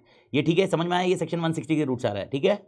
ओके, दूसरा भी रूट हो सकता है, मैं खाली यूज कर रहा हूँ एग्जांपल, ठीक है। अब यहाँ पर जब वो सेक्शन 160 के रूट से आएगा, वो सेक्शन 164 चेक करेगा। कौन सा चेक करेगा? सेक्शन 160, क्या हो रहा है यार, थोड़ा सा सेक्शन 164 चेक करेगा। ये समझ में आया? ठीक है, अगर ये वैलिड है, okay, an appointment is valid now, appointment is valid, ये समझ में आया? अब अपॉइंटमेंट वैलिड हो गया। अब यहाँ पर ओके, ड्यूरिंग द टेन्योर जब तक है उसका, जब तक वो डायरेक्टर है, ड्यूरिंग द टेन्योर, ओके, हम लोग कौन सा सेक्शन देखेंगे? 167 बोलता है कि हम 164 के सारे पॉइंट्स लेंगे और साथ में सम एडिशनल पॉइंट लेंगे। ये पॉइंट समझो, यानी हम क्या बोल रहे हैं, जब मिस्टर ए एक्स लिमिटेड में डायरेक्टर बनने जाएंगे, हम खाली 164 के जो 8-9 पॉइंट्स है वही याद रखेंगे। एक बार एक्स लिमिटेड का मिस्टर ए डायरेक्टर बन गया तो जो 8-9 पॉइंट्स है उसको छोड़ेंगे नहीं, वो 8-9 पॉइंट्स आगे भी कंटिन्यू रहेंगे और साथ में और कुछ पॉइंट रहेंगे। लेकिन ये 164 ने नहीं बोला है, वो 167 ने बोला है कि 164 के पॉइंट्स यूज करने हैं। कुछ समझा? ओके, ये पॉइंट ध्यान रखना, यानी 167 में कितने पॉइंट्स होंगे? 164 प्लस एडिशनल पॉइंट्स, यानी इधर के 9 पॉइंट प्लस उधर के 6-7 पॉइंट, 7 पॉइंट, मतलब 15-16 पॉइंट उधर होंगे 167 में, जो याद रखने पड़ेंगे। और 164 में आपके पास 8-9 पॉइंट्स हो जाएंगे, ये याद रखने पड़ेंगे। मेरे ख्याल से क्लियर है ये पॉइंट, समझ में आया? ओके, तो डिस्क्वालिफिकेशन मतलब क्या? Prior to appointment, okay, and vacation मतलब आफ्टर अपॉइंटमेंट। ठीक है, तो अब आज का अपना टारगेट होगा कि ये एक लिस्ट स्ट्रक्चर है जिसका सबसेक्शन 1 वो अपन कवर करेंगे। आज का सबसेक्शन 164 का सेक्शन 164 1 एंड 2 बहुत कॉम्प्लिकेटेड है, घाई मत करना वापस। ये अगर कवर हो गया तो अपना टारगेट खत्म, फिर चैप्टर 1 में एक पैसे की दिक्कत नहीं है। मतलब आपका चैप्टर 1, और अगर ये एक बार खत्म भी हो जाता है, आप देखो चैप्टर 1 फटाफट कितना रिवाइज हो जाता है, मतलब काम खत्म हो जाता है। इतना बड़ा चैप्टर भी अगर इतने कंसाइज में खत्म कर रहे हो तो बहुत बड़ी बात हो जाएगी। बस कॉन्सेप्चुअली मिक्स नहीं होना चाहिए। तो 164 1 अपना आज का टारगेट है, 164 2 और 167 कल का टारगेट है, जो अपने को 1 घंटा लगेगा। और उसके बाद वाला तो रिमूवल और रेजिग्नेशन तो कुछ भी नहीं है, उसको खाली प्रोसीजर याद रखना है, बाकी चीजें सब समझा चुके अपन उसमें। क्लियर मालिक? तो सबसे पहले अपन स्ट्रक्चर वाइज देखते हैं 164 1 क्या बोलता है। 164 1 बोलता है कि भाई कोई भी कंपनी होने दो, प्राइवेट होने दो या पब्लिक होने दो, हमें कोई फर्क नहीं पड़ता, ये डिस्क्वालिफिकेशन सब कंपनी को एप्लीकेबल है।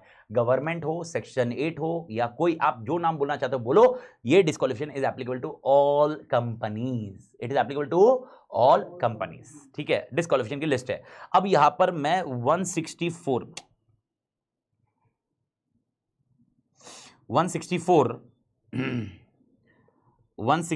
कौन सा सबसेक्शन है? 1। घाई नहीं करेंगे इसमें, थोड़ा सबसेक्शन पे भी एम्फेसाइज करो ताकि थोड़ा सा और आंसर आपका बहुत पॉलिश्ड हो। मैं वापस बोल रहा हूँ, मेरे को 2 सबसेक्शन अच्छे से चाहिए, 164 1 164 2। ओके, सबसेक्शन 1 और सबसेक्शन 2 के ऊपर कल दिमाग पूरी करेंगे। ओके, आज नहीं करेंगे, कल का वो पूरा स्ट्रक्चर उस पर रहेगा, लेकिन 1 का कॉन्सेप्ट आज समझ लीजिए। 164 1 बोलता है, अगर जो डायरेक्टर बनना चाहता है, अगर वो अनसाउंड माइंड का है, अनडिस्चार्ज इंसॉल्वेंट है, एडजज इंसॉल्वेंट है लेकिन अभी तक एप्लीकेशन पेंडिंग है, अगर वो कुछ कारणवश जेल में गया है और 6 महीने के ऊपर रहा है, या उसने कुछ कॉल्स के अमाउंट पे करना था उसने पे नहीं किए, या ट्रिब्यूनल ने बोला ये भाई एलिजिबल नहीं है, ये डायरेक्टर बनने लायक नहीं है, ओके, या उसने डिन नहीं लिया, या उसने डायरेक्टर जो नंबर ऑफ डायरेक्टरशिप है वो एक्सेस ले लिए, ओके, या 188 में रिलेटेड पार्टी ट्रांजैक्शन में उसने कुछ कांड किया, ये सारी चीजें हुई तो डायरेक्टर नहीं बन सकता कोई भी कंपनी का, कोई भी कंपनी का नहीं बन सकता। गवर्नमेंट भी मत लाओ इसमें, तो कोई भी कंपनी का डायरेक्टर नहीं बन सकता। मैं वापस बोल रहा हूं, एक वर्ड याद रखते फिर मैं लिखना चालू करता हूं। पहला नाम याद रखो, मैं शॉर्ट बता रहा हूं फिर मैं फुल लिखता हूं उसको, मतलब क्या क्या चीज है। अनसाउंड माइंड, ओके, डायरेक्टर क्या है? Unsound mind. और जब मैं बोल रहा हूं अनसाउंड माइंड, याद रखना ये एडजज होना चाहिए, ओके ऐसा नहीं है कि भाई यश ने बोला अमित ताते तो पागल है ओके और फिर बाद में आके कोर्ट में लड़े अरे मैंने तो बोल दिया था अमित ताते पागल है। अरे भाई वो डॉक्टर सर्टिफिकेट एंड एवरीथिंग चाहिए अनसाउंड माइंड के लिए। दूसरा अनडिस्चार्ज इंसॉल्वेंट। कौन सा insolvent? Undischarged. What is meaning of undischarged insolvent? यानी इंसॉल्वेंसी डिक्लेयर कर दी गई है, आप इंसॉल्वेंट हो लेकिन आपके अभी तक पेमेंट पूरे नहीं हुए। अगर आप डिस्चार्ज इंसॉल्वेंट हो तो कोई दिक्कत नहीं है। डिस्चार्ज इंसॉल्वेंट मतलब क्या होता है? उसने अपने जो भी पेमेंट से पेंडिंग पॉइंट से वो सब पेमेंट कर दिए और डिस्चार्ज हो गया, अपनी लाइबिलिटी से डिस्चार्ज हो गया वो। अनडिस्चार्ज इंसॉल्वेंट मतलब जिसकी लाइबिलिटी अभी बची हुई है, पेमेंट करना बाकी और उसके पास कोई एसेट्स नहीं है, तो अनडिस्चार्ज इंसॉल्वेंट। जो ऑल टुगेदर लिक्विडेटर होते हैं, डिस्कस करते रहते हैं, टाइम जाता है, वो अनडिस्चार्ज इंसॉल्वेंट है। तीसरा देखो अनडिस्चार्ज, देखो लॉजिक क्या है, ये सब चीजों का कॉन्सेप्ट सिंपल है। अनसाउंड माइंड है, कंपनी कैसे चलाएगा? अनडिस्चार्ज इंसॉल्वेंट मतलब मां कसम साले तू डूब गया है, कंपनी को डुबाएगा। अगर तू डायरेक्टर बना तो तुमको उधर कंपनी डुबा देगा, तू खुद डूब चुका है। तीसरा अनडिस्चार्ज इंसॉल्वेंट नहीं है, तीसरा एडजर्ज्ड इंसॉल्वेंट है बट एप्लीकेशन पेंडिंग है। इसका मतलब क्या है? मैंने कोर्ट में मैंने कोर्ट में एप्लीकेशन दिया कि मेरे को इंसॉल्वेंट करा दो और एप्लीकेशन अभी तक कोर्ट ने कुछ नहीं बोला। कोर्ट ने कुछ नहीं बोला है। अगर कोर्ट बोल देता तो मैं अनडिस्चार्ज इंसॉल्वेंट हो जाता। समझने की कोशिश करो। अगर कोर्ट मुझे बोल देता तो मैं कौन सा इंसॉल्वेंट होता था? अनडिस्चार्ज। अगर कोर्ट बोलता था अमित ताते तू इंसॉल्वेंट है तो मैं अनडिस्चार्ज होता था, इंसॉल्वेंट अनडिस्चार्ज। फिर मैं अपना पेमेंट करते रहता व्हाटएवर। यहां पर मैं क्या बोल रहा हूं, मैंने एप्लीकेशन दिया कोर्ट को कि मैं इंसॉल्वेंट हूं, मेरे को करा दे दो इंसॉल्वेंट, और अभी तक एप्लीकेशन पेंडिंग है। इसको हम लोग बोलते हैं adjudged insolvent but application is pending. Adjudge insolvent but application is pending. इसका मतलब क्या है सर? और ये क्यों नहीं बनना चाहिए सर? अभी तक तो इंसॉल्वेंसी करार किधर दी है? कोर्ट ने किधर हाँ बोला है? अरे लेकिन खुद का खुद पे फेथ नहीं है ना। एप्लीकेशन किसने डाला है? मैंने डाला है। कोई और डालेगा उस पे नहीं है, कोई और एप्लीकेशन देगा तो उस पे नहीं है। ये एप्लीकेशन कौन डालना चाहिए? डायरेक्टर खुद। अगर भाई यश डालता है कि भाई यार अमित तातेड़ इंसॉल्वेंट है, इंसॉल्वेंसी है, और वो कोर्ट की प्रोसीडिंग चल रही है, तो भी मैं डिस्क्वालीफाइड। यहां पर एप्लीकेशन किसने दिया हुआ है? मैंने दिया हुआ है, क्योंकि लॉजिक सिंपल है, मेरा मुझ पे फेथ नहीं है। वो इसने अरे ऐसे 50 केस डाल देंगे रे कल कोई, अरे मुकेश अंबानी अरे इंसॉल्वेंट है, ऐसा कोर्ट सुन के फिर डिस्क्वालीफाइड थोड़ा ना हो जाएगा। तो ये एप्लीकेशन किसने देना चाहिए? खुद ने एप्लीकेशन दिया, यानी खुद पे कॉन्फिडेंस नहीं है। तो पहले 3 पॉइंट रिपीट करिए। अनसाउंड माइंड, अभी वर्ड्स पे जाएंगे खाली। Unsound mind, undischarge insolvent, adjudge insolvent. 3 नाम क्लियर है? तीनों पॉइंट ओके। ये क्लॉज ए बी सी है। मेरे ख्याल से आपको मालूम होगा सेक्शन होता है, सेक्शन का सब सेक्शन होता है, सब सेक्शन या सेक्शन के अंदर होते हैं क्लॉज, और क्लॉज के होते हैं सब क्लॉज। 4 चीज होती है, पर अपन सब क्लॉज तक नहीं जाएंगे, अपन क्लॉज तक रहेंगे। जो इजी है वो भी क्लॉज बोल रहा हूं मैं, बाकी सब क्लॉज याद रखने भी नहीं बोल रहा हूं। तो A B C D continue करते जाइए। A is unsound mind, B is undischarge insolvent, C is adjudge insolvent. ठीक है। चौथा पॉइंट, मैंने कुछ ऑफेंस किया है जो जिसमें मोरल टर्पिट्यूड और अदर ओके वो इन्वॉल्व था, और मुझे सजा दी गई है, और इंप्रिजनमेंट की सजा, यानी मुझे जेल की सजा दी गई है, और वो कम से कम 6 महीना या 6 महीने से ज्यादा है। 6 महीने से कम की सजा मिली है तो डिस्क्वालीफाइड नहीं हो। 6 महीने से कम की सजा मिली है तो डिस्क्वालीफाइड नहीं हो। आपको 6 महीने से ज्यादा सजा मिली है और 5 साल अभी तक आपका खत्म नहीं हुआ है ओके। वो जो सजा मिली है वो कंप्लीट होने के बाद, सजा कंप्लीट होने के बाद, कितना ईयर खत्म नहीं हुआ है? 5 इयर्स, तब तक आप डिस्क्वालीफाइड हो। यानी एग्जांपल एज्यूम करते हैं आपको 8 महीने की सजा हुई, 8 महीने की सजा हुई, आप क्या हो? डिस्क्वालीफाइड हो ना, क्योंकि 6 मंथ के ऊपर है, 6 मंथ के ऊपर है। आप 5 साल तक डायरेक्टर नहीं बन सकते, 5 साल तक डिस्क्वालीफाइड हो। 5 साल कब से कैलकुलेट करोगे? After 8 months, after completion of order, after completion of imprisonment. आपका जो भी ऑर्डर दिया जाएगा उसका कंप्लीट होने के बाद। सपोज मेरे को 3 साल की सजा मिली है, 3 साल की सजा मिली है ओके, 3 साल की सजा हुई। Am I disqualified now? Because कितने महीने के ऊपर है? 6 मंथ्स। अब मेरे को पता 6 मंथ्स के ऊपर तो है, मैं समझ गया, लेकिन कितने साल तक मैं डिस्क्वालीफाइड हूं? कितने साल तक डिस्क्वालीफाइड रहूंगा? 5 years from the completion of order. Completion of order, from the date of order नहीं, from the completion of order. Completion of order मतलब तुम्हें दिया गया था 3 साल जेल में बिताओगे, 3 साल कंप्लीट होने के बाद 5 साल। समझा? ये समझा? ये पॉइंट समझा मालिक? ये समझा क्या? तो चौथा पॉइंट क्या बोलता है कि आपका कुछ मोरल टर्पिट्यूड या अदरवाइज कुछ इन्वॉल्व था, अदरवाइज को मैं एम्फसाइज करूंगा, डोंट वरी, आपका मोरल टर्पिट्यूड या अदरवाइज इन्वॉल्व था, और आपको जो सजा मिली है वो 6 महीने या उससे ज्यादा मिली हुई है ओके, और वो सजा खत्म होने के बाद 5 साल तक आप डायरेक्टर नहीं बन सकते। You can not become director okay after complete till the completion of the order and after that 5 years has not been lapsed. जब तक 5 साल लैप्स नहीं होगा तब तक आप डायरेक्टर नहीं बन पाओगे। मेरे ख्याल से क्लियर है मालिक? सर व्हाट इफ मुझे 3 महीने की सजा मिली, डिस्क्वालिफिकेशन एप्लीकेबल नहीं है। सर ऐसा हुआ 3 महीने की सजा मिली, मैं बाहर आया, वापस पॉकेट मारा, पॉकेट मार अपन पॉकेट मारी और पॉकेट मारने के बाद वापस 15 दिन के बाद वापस अंदर गया 3 महीने के लिए, 4 महीने के लिए, अभी 4 महीने के लिए, एक साथ 6 महीना होना चाहिए। हाँ एक साथ 6 महीना होना चाहिए। ओके तो ये इंटरमीडिएट जैसा कॉन्सेप्ट मत करना। यहां पर साथ में जो एक सजा, एक ऑर्डर दिया गया है, उस ऑर्डर में 6 मंथ से ज्यादा हुआ तो ये डिस्कशन आएगा। आप ऐसे पूरे जिंदगी की सजा कैलकुलेट मत करना, समझा? नहीं तो एक दिन इधर गया, 2 दिन उधर गया, 3 दिन इधर गया। अब सबसे इंपॉर्टेंट ये है, ये सजा किस लिए मिली है आपको, ये सजा किस लिए मिली है, ये सजा किस लिए मिली है? ये सजा मिली है मोरल टर्पिट्यूड। मोरल टर्पिट्यूड मतलब मोरल चीजें, बहुत मोरल चीजें, मतलब आप खुद जानते हो, उसके ऊपर डिस्कशन नहीं करें। और अदरवाइज लिखा हुआ है, और जब मैं बोल रहा हूं अदरवाइज लिखा है, डिपार्टमेंट ने क्लैरिफिकेशन दिया है। अदरवाइज मतलब आप कंपनी लॉ मैटर में भी अंदर गए होंगे तो भी डिस्कशन किया जाएगा। आप खाली चोरी के सिलसिले में या शॉपलिफ्टिंग के सिलसिले में गए हो अंदर, उसके लिए नहीं। इवन अगर कंपनी लॉ का वायलेशन हुआ रहेगा और आपको जेल की सजा मिली है, आप कंपनी लॉ के वायलेशन, आगे वाले वायलेशन देखोगे, 184, 185, 186 के वायलेशन देखो यार, मतलब वाट लग जाएगी, 5-5 साल जेल है यार। अगर वो 5 जेल में गए हो, उसके लिए भी जेल में गए हो। अभी तो क्या बोलेगा, मोरल टर्पिट्यूड ना, मैंने चोरी किधर की है, कंपनी लॉ वायलेट हुआ है ना, मैंने चोरी किधर की है। ओके ऐसा नहीं है, अदरवाइज लिखा है। अदरवाइज लिखा है मतलब मोरल टर्पिट्यूड के अलावा अदरवाइज, खाली मोरल टर्पिट्यूड मत पकड़ो, और किसी भी कारण से आप जेल में गए होंगे तो भी आपको यह सजा, मतलब तो भी आपको डिस्क्वालिफिकेशन एप्लीकेबल होगा। मेरे ख्याल से मालिक क्लियर है? फ्रीज करे, और इसके अंदर एक प्रोवाइजो डाला है, अगर आपको टोटल सजा 7 साल या उससे ज्यादा मिली है, टोटल सजा कितनी, 7 साल या उससे ज्यादा मिली है, ओके, आप जिंदगी भर के लिए डायरेक्टर नहीं बन सकते। अभी उसमें 7 साल के बाद कंप्लीशन के लिए वेट मत करना। यानी एग्जांपल, मैं इसका एग्जांपल बोलता हूं, अगर आपको सजा मिली है 5 साल तो कितने साल तक डायरेक्टर नहीं बन सकता? अगर आपको सजा मिली है 5 साल तो कितने, 5 + 5, आपको सजा मिली है 2 साल, 2 + 5, आपको सजा मिली है 8 महीने, 8 + 5, 8 महीने प्लस 5 साल, ओके, आपको सजा मिली है 4 महीने, कुछ नहीं होगा ये याद रखना, 4 महीने तो कर नहीं रहेगा, लेकिन आपको सजा मिली है 10 साल, 10 साल + 5 मत करना, ये जिंदगी भर नहीं बन सकता, और गवर्नमेंट की भी ताकत नहीं है कि इसको ये निकाल सके। ये पॉइंट को लॉ ने क्लियर बोला है कि ये पॉइंट मॉडिफाइड नहीं किए जाएंगे। आइडिया देंगे, मैं फ्रीज करे तो अब मेरे ख्याल से ये पॉइंट क्लियर है। तो चौथा पॉइंट किसी को डाउट? तो 4 पॉइंट को अपन रिवाइज करेंगे। सबसे पहले है अनसाउंड, अनडिस्चार्ज, अनएडजर्ज्ड, उसके बाद है 6 महीने से ज्यादा, मोरल टर्पिट्यूड बोलो, पर उससे अच्छा मैं ये बोलता हूं 6 महीने से ज्यादा और 5 साल, 6 महीने से ज्यादा और 5 साल, और इसमें एक प्रोवाइजो क्या है, 7 साल के ऊपर रहा तो क्या जिंदगी भर आना ही नहीं, डायरेक्टर नहीं बन सकता। क्लियर? 5वां पॉइंट, कोर्ट या ट्रिब्यूनल ने ऑर्डर दिया है कि भाई तू डायरेक्टर नहीं बन सकता इतने साल के लिए, और वो ऑर्डर अभी तक वैलिड है, कोर्ट और ट्रिब्यूनल ने दिया है। अब मेरे को पता, कोर्ट और ट्रिब्यूनल और से ऑर्डर क्यों देगा? मैं समझा चुका हूं, मैं अभी बहुत सारी चीजें समझा चुका हूं, and I am not expecting आप पढ़ के आए हो, मैं तो एक्सपेक्ट कर रहा हूं जो मैंने पढ़ा है उसी के पास बेसिस पे आंसर मांग रहा हूं मैं आपसे। इवन आप लोग सोचेंगे मतलब कोर्ट बोलेगा कि इसका मानसिक संतुलन बराबर, तो वो तो अनसाउंड माइंड हो गया ना, पहले इसमें गया ना वो मानसिक संतुलन बराबर। मैं बोल रहा हूँ कोर्ट और ट्रिब्यूनल क्यों बोलेगा कि डायरेक्ट तू इतने साल तक, तू 4 साल के लिए डायरेक्टर नहीं बनना, और वो ऑर्डर अभी तक एग्जिस्टिंग है, मतलब 4 साल खत्म नहीं हुआ इसको। तो मेरा क्वेश्चन है, ऐसा कोर्ट क्यों बोलता है यूजुअली, ऐसा कोर्ट या ट्रिब्यूनल क्यों बोलेगा?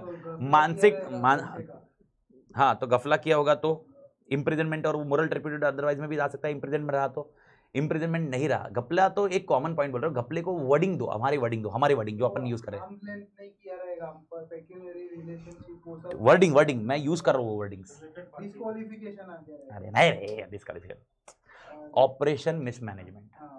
आप यार ग्राउंड बहुत तोड़ करो, ताकि 241 242 जब पढ़ाओ ना तुमको ऐसे झटके में आना चाहिए। ओके, ग्राउंड क्या घपला किया, मतलब क्या मिसमैनेज किया। ओके, माइनॉरिटी को तुमने ऐसे किया, वो ट्रिब्यूनल के पास गई और ट्रिब्यूनल ने उसको बोला कि तू अब 5 साल डायरेक्टर मत बनना। समझ में आया? तो जब ये कोर्ट और या ट्रिब्यूनल ऑर्डर देता है, उसका कारण क्या होता है? It is operation and mismanagement. Okay, inquiry investigation, आप जो भी बोलो, इंक्वायरी इन्वेस्टिगेशन में आउटकम क्या आएगा? इसने ऑपरेट किया है, नहीं तो मिसमैनेज किया है। ऑपरेस मतलब माइनॉरिटी की वाट लगाना, हाँ ऑपरेस। ओके, मेरे ख्याल से क्लियर है। तो 5वां पॉइंट गया। 5वां पॉइंट किसने बोला है? कोर्ट और ट्रिब्यूनल, और वो ऑर्डर अभी तक वैलिड है। मेन पॉइंट ये है, कोर्ट और ट्रिब्यूनल ने 5 साल पहले बोला था 3 साल नहीं बनेगा, 3 साल खत्म हो गया, अभी तो बन सकता है, वो ऑर्डर अभी तक वैलिड है। भारत माता की जय। समझ में आया? क्लियर करे, फ्रीज करे। ओके, अगला पॉइंट, उसने ना कॉल के पैसे नहीं दिए, मतलब उसने कोई पर शेयर, कोई तो कंपनी में, इस कंपनी में नहीं, जिस कंपनी में डायरेक्टर है, कोई भी कंपनी में उसने शेयर सब्सक्राइब किए होंगे और कॉल मनी मंगाया उस कंपनी में, याद है ना, इनिशियल सब्सक्रिप्शन होता है, तो कॉल मनी मंगाया और उसने कॉल अनपेड रखा है, कॉल अनपेड रखा है, और 6 महीने खत्म हो चुके हैं जिस डेट से है, 6 मंथ्स के बाद डिस्क्वालिफिकेशन चालू होगा। वापस बोल रहा हूं। ओके, कई कोई कंपनी में, कोई भी कंपनी जिस कंपनी में डायरेक्टर, उसी कंपनी की बात नहीं कर रहा हूं, कोई भी कंपनी में उसने शेयर होल्ड किया है और उसमें कॉल मनी मंगाया गया है, कॉल मनी मंगाया गया है और कॉल मनी उसने क्या किया है, अनपेड किया है। कितने महीने के लिए? 6 मंथ। जो डेट ऑफ कॉल था ना, क्लोजर ऑफ कॉल होता है ना, कि भाई नेक्स्ट 4 दिन में आप भर दीजिए। 4 दिन के बाद 6 महीने ऊपर निकल गए हैं और अभी तक उसने वो पैसे नहीं भरे, call money. Okay, he is disqualified. Partly unpaid भी, बैलेंस अनपेड है ना। Even if is joint holder, then also ये पॉइंट आएगा। यानी एग्जांपल, ए एंड बी ये दोनों मिलके ओके सब्सक्राइब किए थे शेयर्स, जिसका 5 रुपया भर चुके थे और 5 रुपया बैलेंस था। 5 रुपए के लिए कॉल आया। ओके, ए ने बोला बी तू भर देना, बी ने भरा ही नहीं और ए अभी कोई कंपनी में डायरेक्टर बनने जा रहा है और ये 5 अनपेड रहे और कितने महीने बीत गए? 6 months. Okay, boss disqualified. I do think समझ में आया? फ्रीज करे। ओके, परफेक्ट, ये हो गया तुम्हारा पॉइंट। नेक्स्ट पॉइंट एक बार वापस बोलो। अनसाउंड, अनडिस्चार्ज, एडजर्ज, 6 महीने की सजा और 5 साल और 7 साल। कोर्ट या ट्रिब्यूनल ने ऑर्डर दिया, कॉल मनी पे नहीं किया। क्लियर है इधर तक? उसके बाद वाला पॉइंट एकदम इजी है आपका, रिलेटेड पार्टी ट्रांजैक्शन, या उसको ऐसे याद रखेंगे 188। और अभी मैं उसको डिस्कशन नहीं करता, चैप्टर 2 का सैटरडे या मंडे के रेंज में मैं डिस्कशन करूंगा। रिलेटेड पार्टी ट्रांजैक्शन को वायलेट क्या कैसे होता है वो अपन डिस्कशन बाद में देखेंगे। तो 188 याद रखो, क्या रहेगा? 188 related party transaction. Okay, 188 related party transaction, उसका वायलेशन किया। और उसके बाद नेक्स्ट 2 पॉइंट, दिन नहीं दिया और नंबर ऑफ डायरेक्टरशिप। तो 164 का यही पॉइंट है। दिन नहीं दिया। ओके, जो 152 के कैटेगरी का आएगा, 152 से लेकर 158 है वो। ओके, तो वो दिन नहीं दिया और most important number of directorship यानी 165। तो ये अगर आपने किए हुए हैं तो आप क्या हो? डिस्क्वालिफाइड हो। और जब मैं बोल रहा हूं डिस्क्वालिफाइड हो, मतलब आप कोई भी कंपनी में क्या नहीं बन सकते? डायरेक्टर। कोई भी कंपनी, कान खुले, मैं बोल रहा हूं कोई भी कंपनी, ऐसा नहीं कि खाली ये कंपनी में डायरेक्टर नहीं बन सकते या वो कंपनी में डायरेक्टर नहीं बन सकते, कोई भी कंपनी में डायरेक्टर नहीं बन सकते। एक बार रिपीट करते हैं, फटाफट मेरे को बताइए। ए पॉइंट क्या बोला था बेटा मैंने? फटफट बताइए। ए पॉइंट अनसाउंड माइंड, ठीक है, गया, इसको याद रखिए। बी वाला क्या बोला मैंने? Undischarged insolvent. मैंने सारी चीजें समझा दिया है इसके अंदर की। सी पॉइंट कौन सा है? एडजर्ज्ड इंसॉल्वेंट। एडजर्ज्ड इंसॉल्वेंट के लिए एप्लीकेशन किसने दिया होना चाहिए? खुद ने दिया जाना चाहिए। इम्प्रिजनमेंट 6 मंथ से ज्यादा और कितने टाइम तक? 5 ईयर्स तक वो डिस्क्वालीफाइड रहेगा और 7 ईयर्स के अबाउ वो लाइफ लॉन्ग डिस्क्वालीफाइड रहेगा। ई वाला पॉइंट क्या था? कोर्ट और ट्रिब्यूनल, दोनों नाम याद रखो। और ये ऑर्डर अभी तक वैलिड है, मतलब एग्जिस्टिंग में है। उसके बाद आपका आता है okay call money not paid और कितने महीने चले गए हैं? 6 मंथ्स चले गए हैं। मेरे ख्याल से मालिक क्लियर। और उसके बाद मोस्ट इंपॉर्टेंट एस्पेक्ट 188 और उसके बाद एच आएगा डिन वाला और आई आएगा आपके लिए 165 नंबर ऑफ डायरेक्टरशिप। ओके, अगर ये आपके, आराम से घाई मत करना प्लीज प्लीज, बिकॉज मेरे को आज जो चीज़ क्लियर करनी है वो क्लियर करने दो, उसके बाद अपन इसको एंड करेंगे। मेरे ख्याल से क्लियर ना? इधर तक ठीक है ना? सर्वाइव है ना भाई? है ना? ठीक है, चल भाई, होना चाहिए आराम से, कोई ज़्यादा घंटे नहीं बीते। ठीक है, ओके, ये पक्का याद रहेगा। लिस्ट रिकॉल करो, लिस्ट फटाफट लिस्ट रिकॉल करो, मेरे को नाम दो फटाफट। अनसाउंड, अनडिस्चार्ज, एडजर्ज, उसके बाद 6 महीने की सजा, कोर्ट ट्रिब्यूनल ने मना किया, उसके बाद कॉल मनी पे नहीं किया, उसके बाद 188, उसके बाद डिन और उसके बाद आपका 165 नंबर ऑफ डायरेक्टरशिप। ओके, मेरे को बताओ, अगर आपके है तो आप क्या नहीं बन सकते? डायरेक्टर नहीं बन सकते, यानी यू आर डिस्क्वालीफाइड। डिस्क्वालीफाइड मतलब क्या? मैं क्वेश्चन को पूछ रहा हूं, बिफोर तो मैं समझा, मतलब क्या मैं बन सकता हूं या नहीं बन सकता हूं? नहीं बन सकता हूं। ओके, अब मेरा क्वेश्चन है कितने महीने तक या कितने टाइम तक नहीं बन सकता?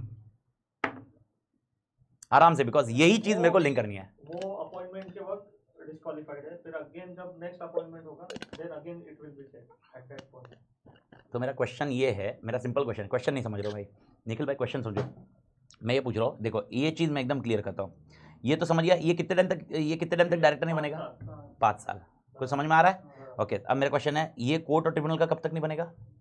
जब तक वो ऑर्डर एग्जिस्टिंग है। ऑर्डर एग्जिस्टिंग खत्म हुआ तो इमीडिएटली बन सकता है। ठीक है, अब मेरा क्वेश्चन है अनसाउंड माइंड, जब वो कोर्ट से लेटर लेके आ गया, मैं साउंड हो गया हूँ। अब समझने की कोशिश करो मैं क्या समझाना चाह रहा हूँ, मेरे क्रक्स पे रहो। ओके, मेरे को बताओ अनडिस्चार्ज इंसॉल्वेंट कब तक डिस्क्वालीफाइड रहेगा? जब तक वो अनडिस्चार्ज है। जिस दिन वो डिस्चार्ज बन गया, डिस्चार्ज हो गया, डिस्चार्ज इंसॉल्वेंट नहीं होता है, डिस्चार्ज हो गया, ओके, वो बन सकता है। ओके, एडजज इंसॉल्वेंट से मेरे को बताओ ये कैटेगरी क्या होगी, ये कैटेगरी ये इसमें जाएगा, फिर इसके बाद वो डिस्चार्ज होगा। आई डोंट थिंक ये आपको समझ में आते रहा है। और जैसे ही वो डिस्चार्ज होएगा वापस वो एलिजिबल बन जाएगा, ठीक है। ओके, अब ये होने के बाद call money not paid for more than 6 months, disqualified है। तो कब है, जिस दिन उसने पेड कर दिया।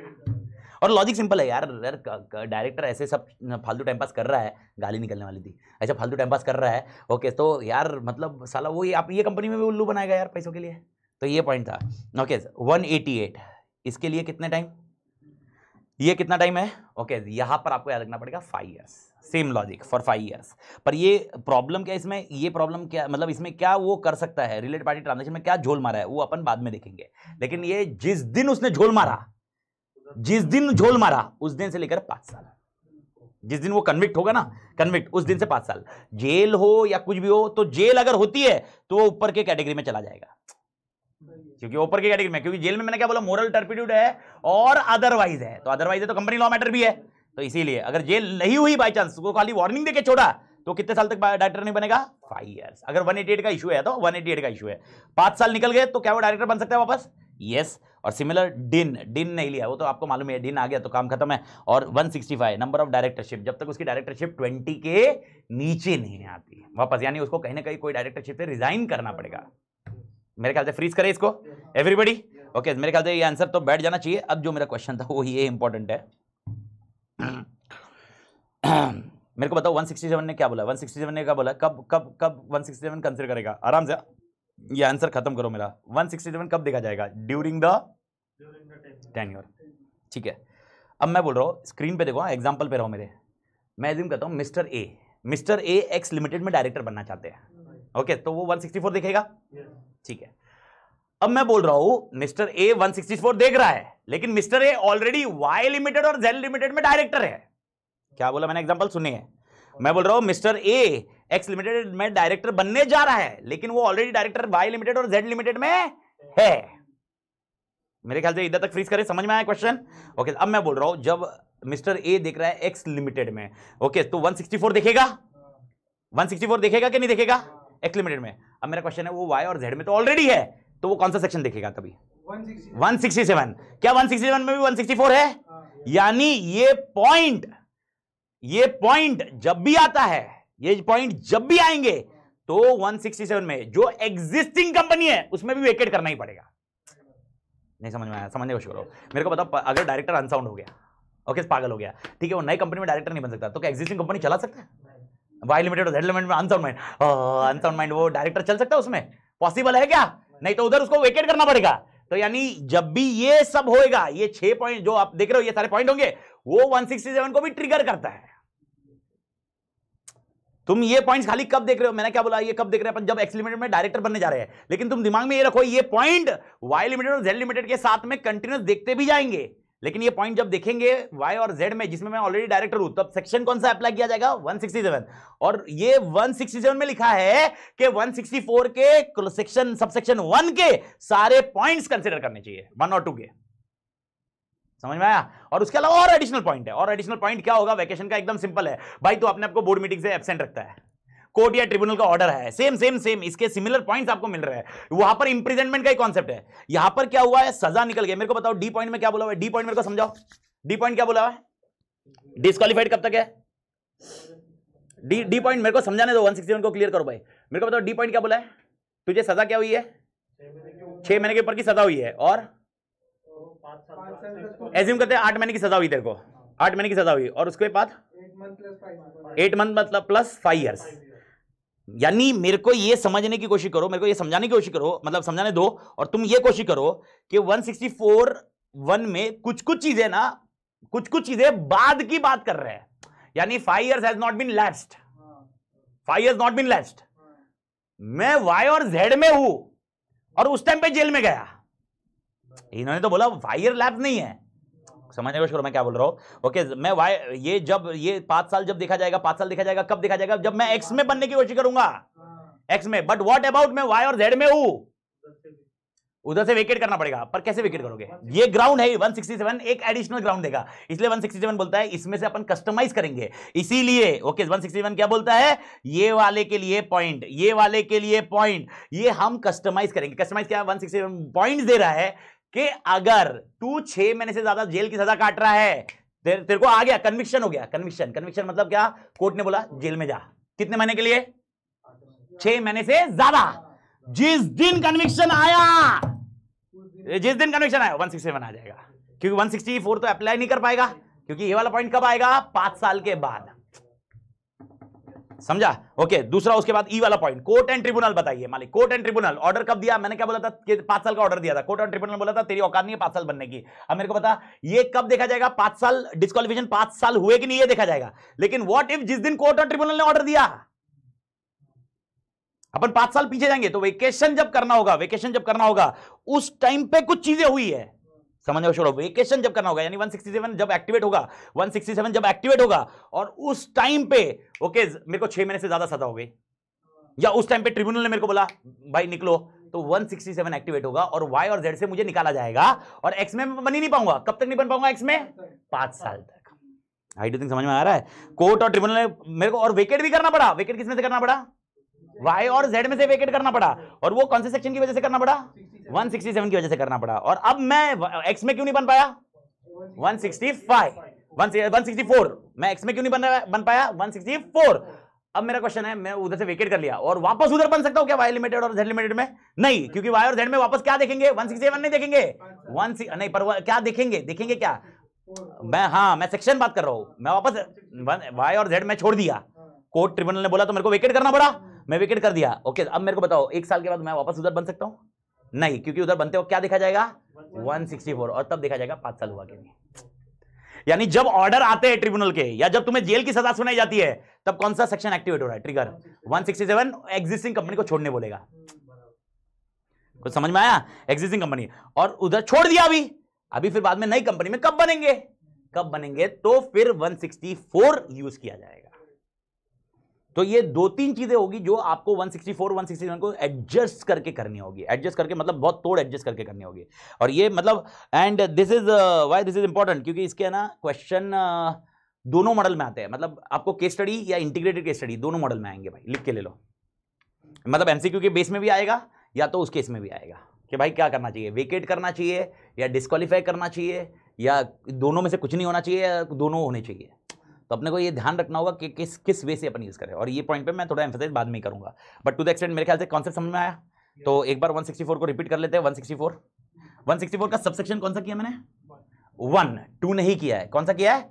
1, 2 नहीं किया है। कौन सा किया है? 1। 164 सबसेक्शन 1, 2 बाकी है मेरा। ओके, सब 164 सबसेक्शन 1 का मेरे को पॉइंट बताइए फटाफट। रिपीट। अनसाउंड, अनडिस्चार्ज, एडजर्ज, 6 महीना, कॉल नहीं, कोर्ट और ट्रिब्यूनल कॉल। सीक्वेंस याद रखो, मैं बोलूं सीक्वेंस जितना अच्छा रहेगा ना, क्योंकि वो लिखने के लिए, आंसर लिखने के लिए आसान रहेगा। कोर्ट और ट्रिब्यूनल, उसके बाद कॉल, उसके बाद 188, उसके बाद डिन, और उसके बाद नंबर ऑफ डायरेक्टरशिप 165। क्लियर है? ये कौन सा सेक्शन था बेटा? 164 सबसेक्शन 1। I am clear? 164 1, 2 अभी तक बाकी है और 2 कॉम्प्लिकेटेड, और 2 मैं अभी मिक्स नहीं करूंगा। मेरे को है ना अभी ये दोनों को इंटीग्रेट करना है। कौन सा? 164 और 167 को। ओके, तो एक मैं 10 मिनट ले रहा हूँ और 10 मिनट के इसमें कर रहे थे, ठीक है ना? ओके, क्योंकि अभी है टाइम है, 10 मिनट है, 10 मिनट में कवर अप हो जाता अपना।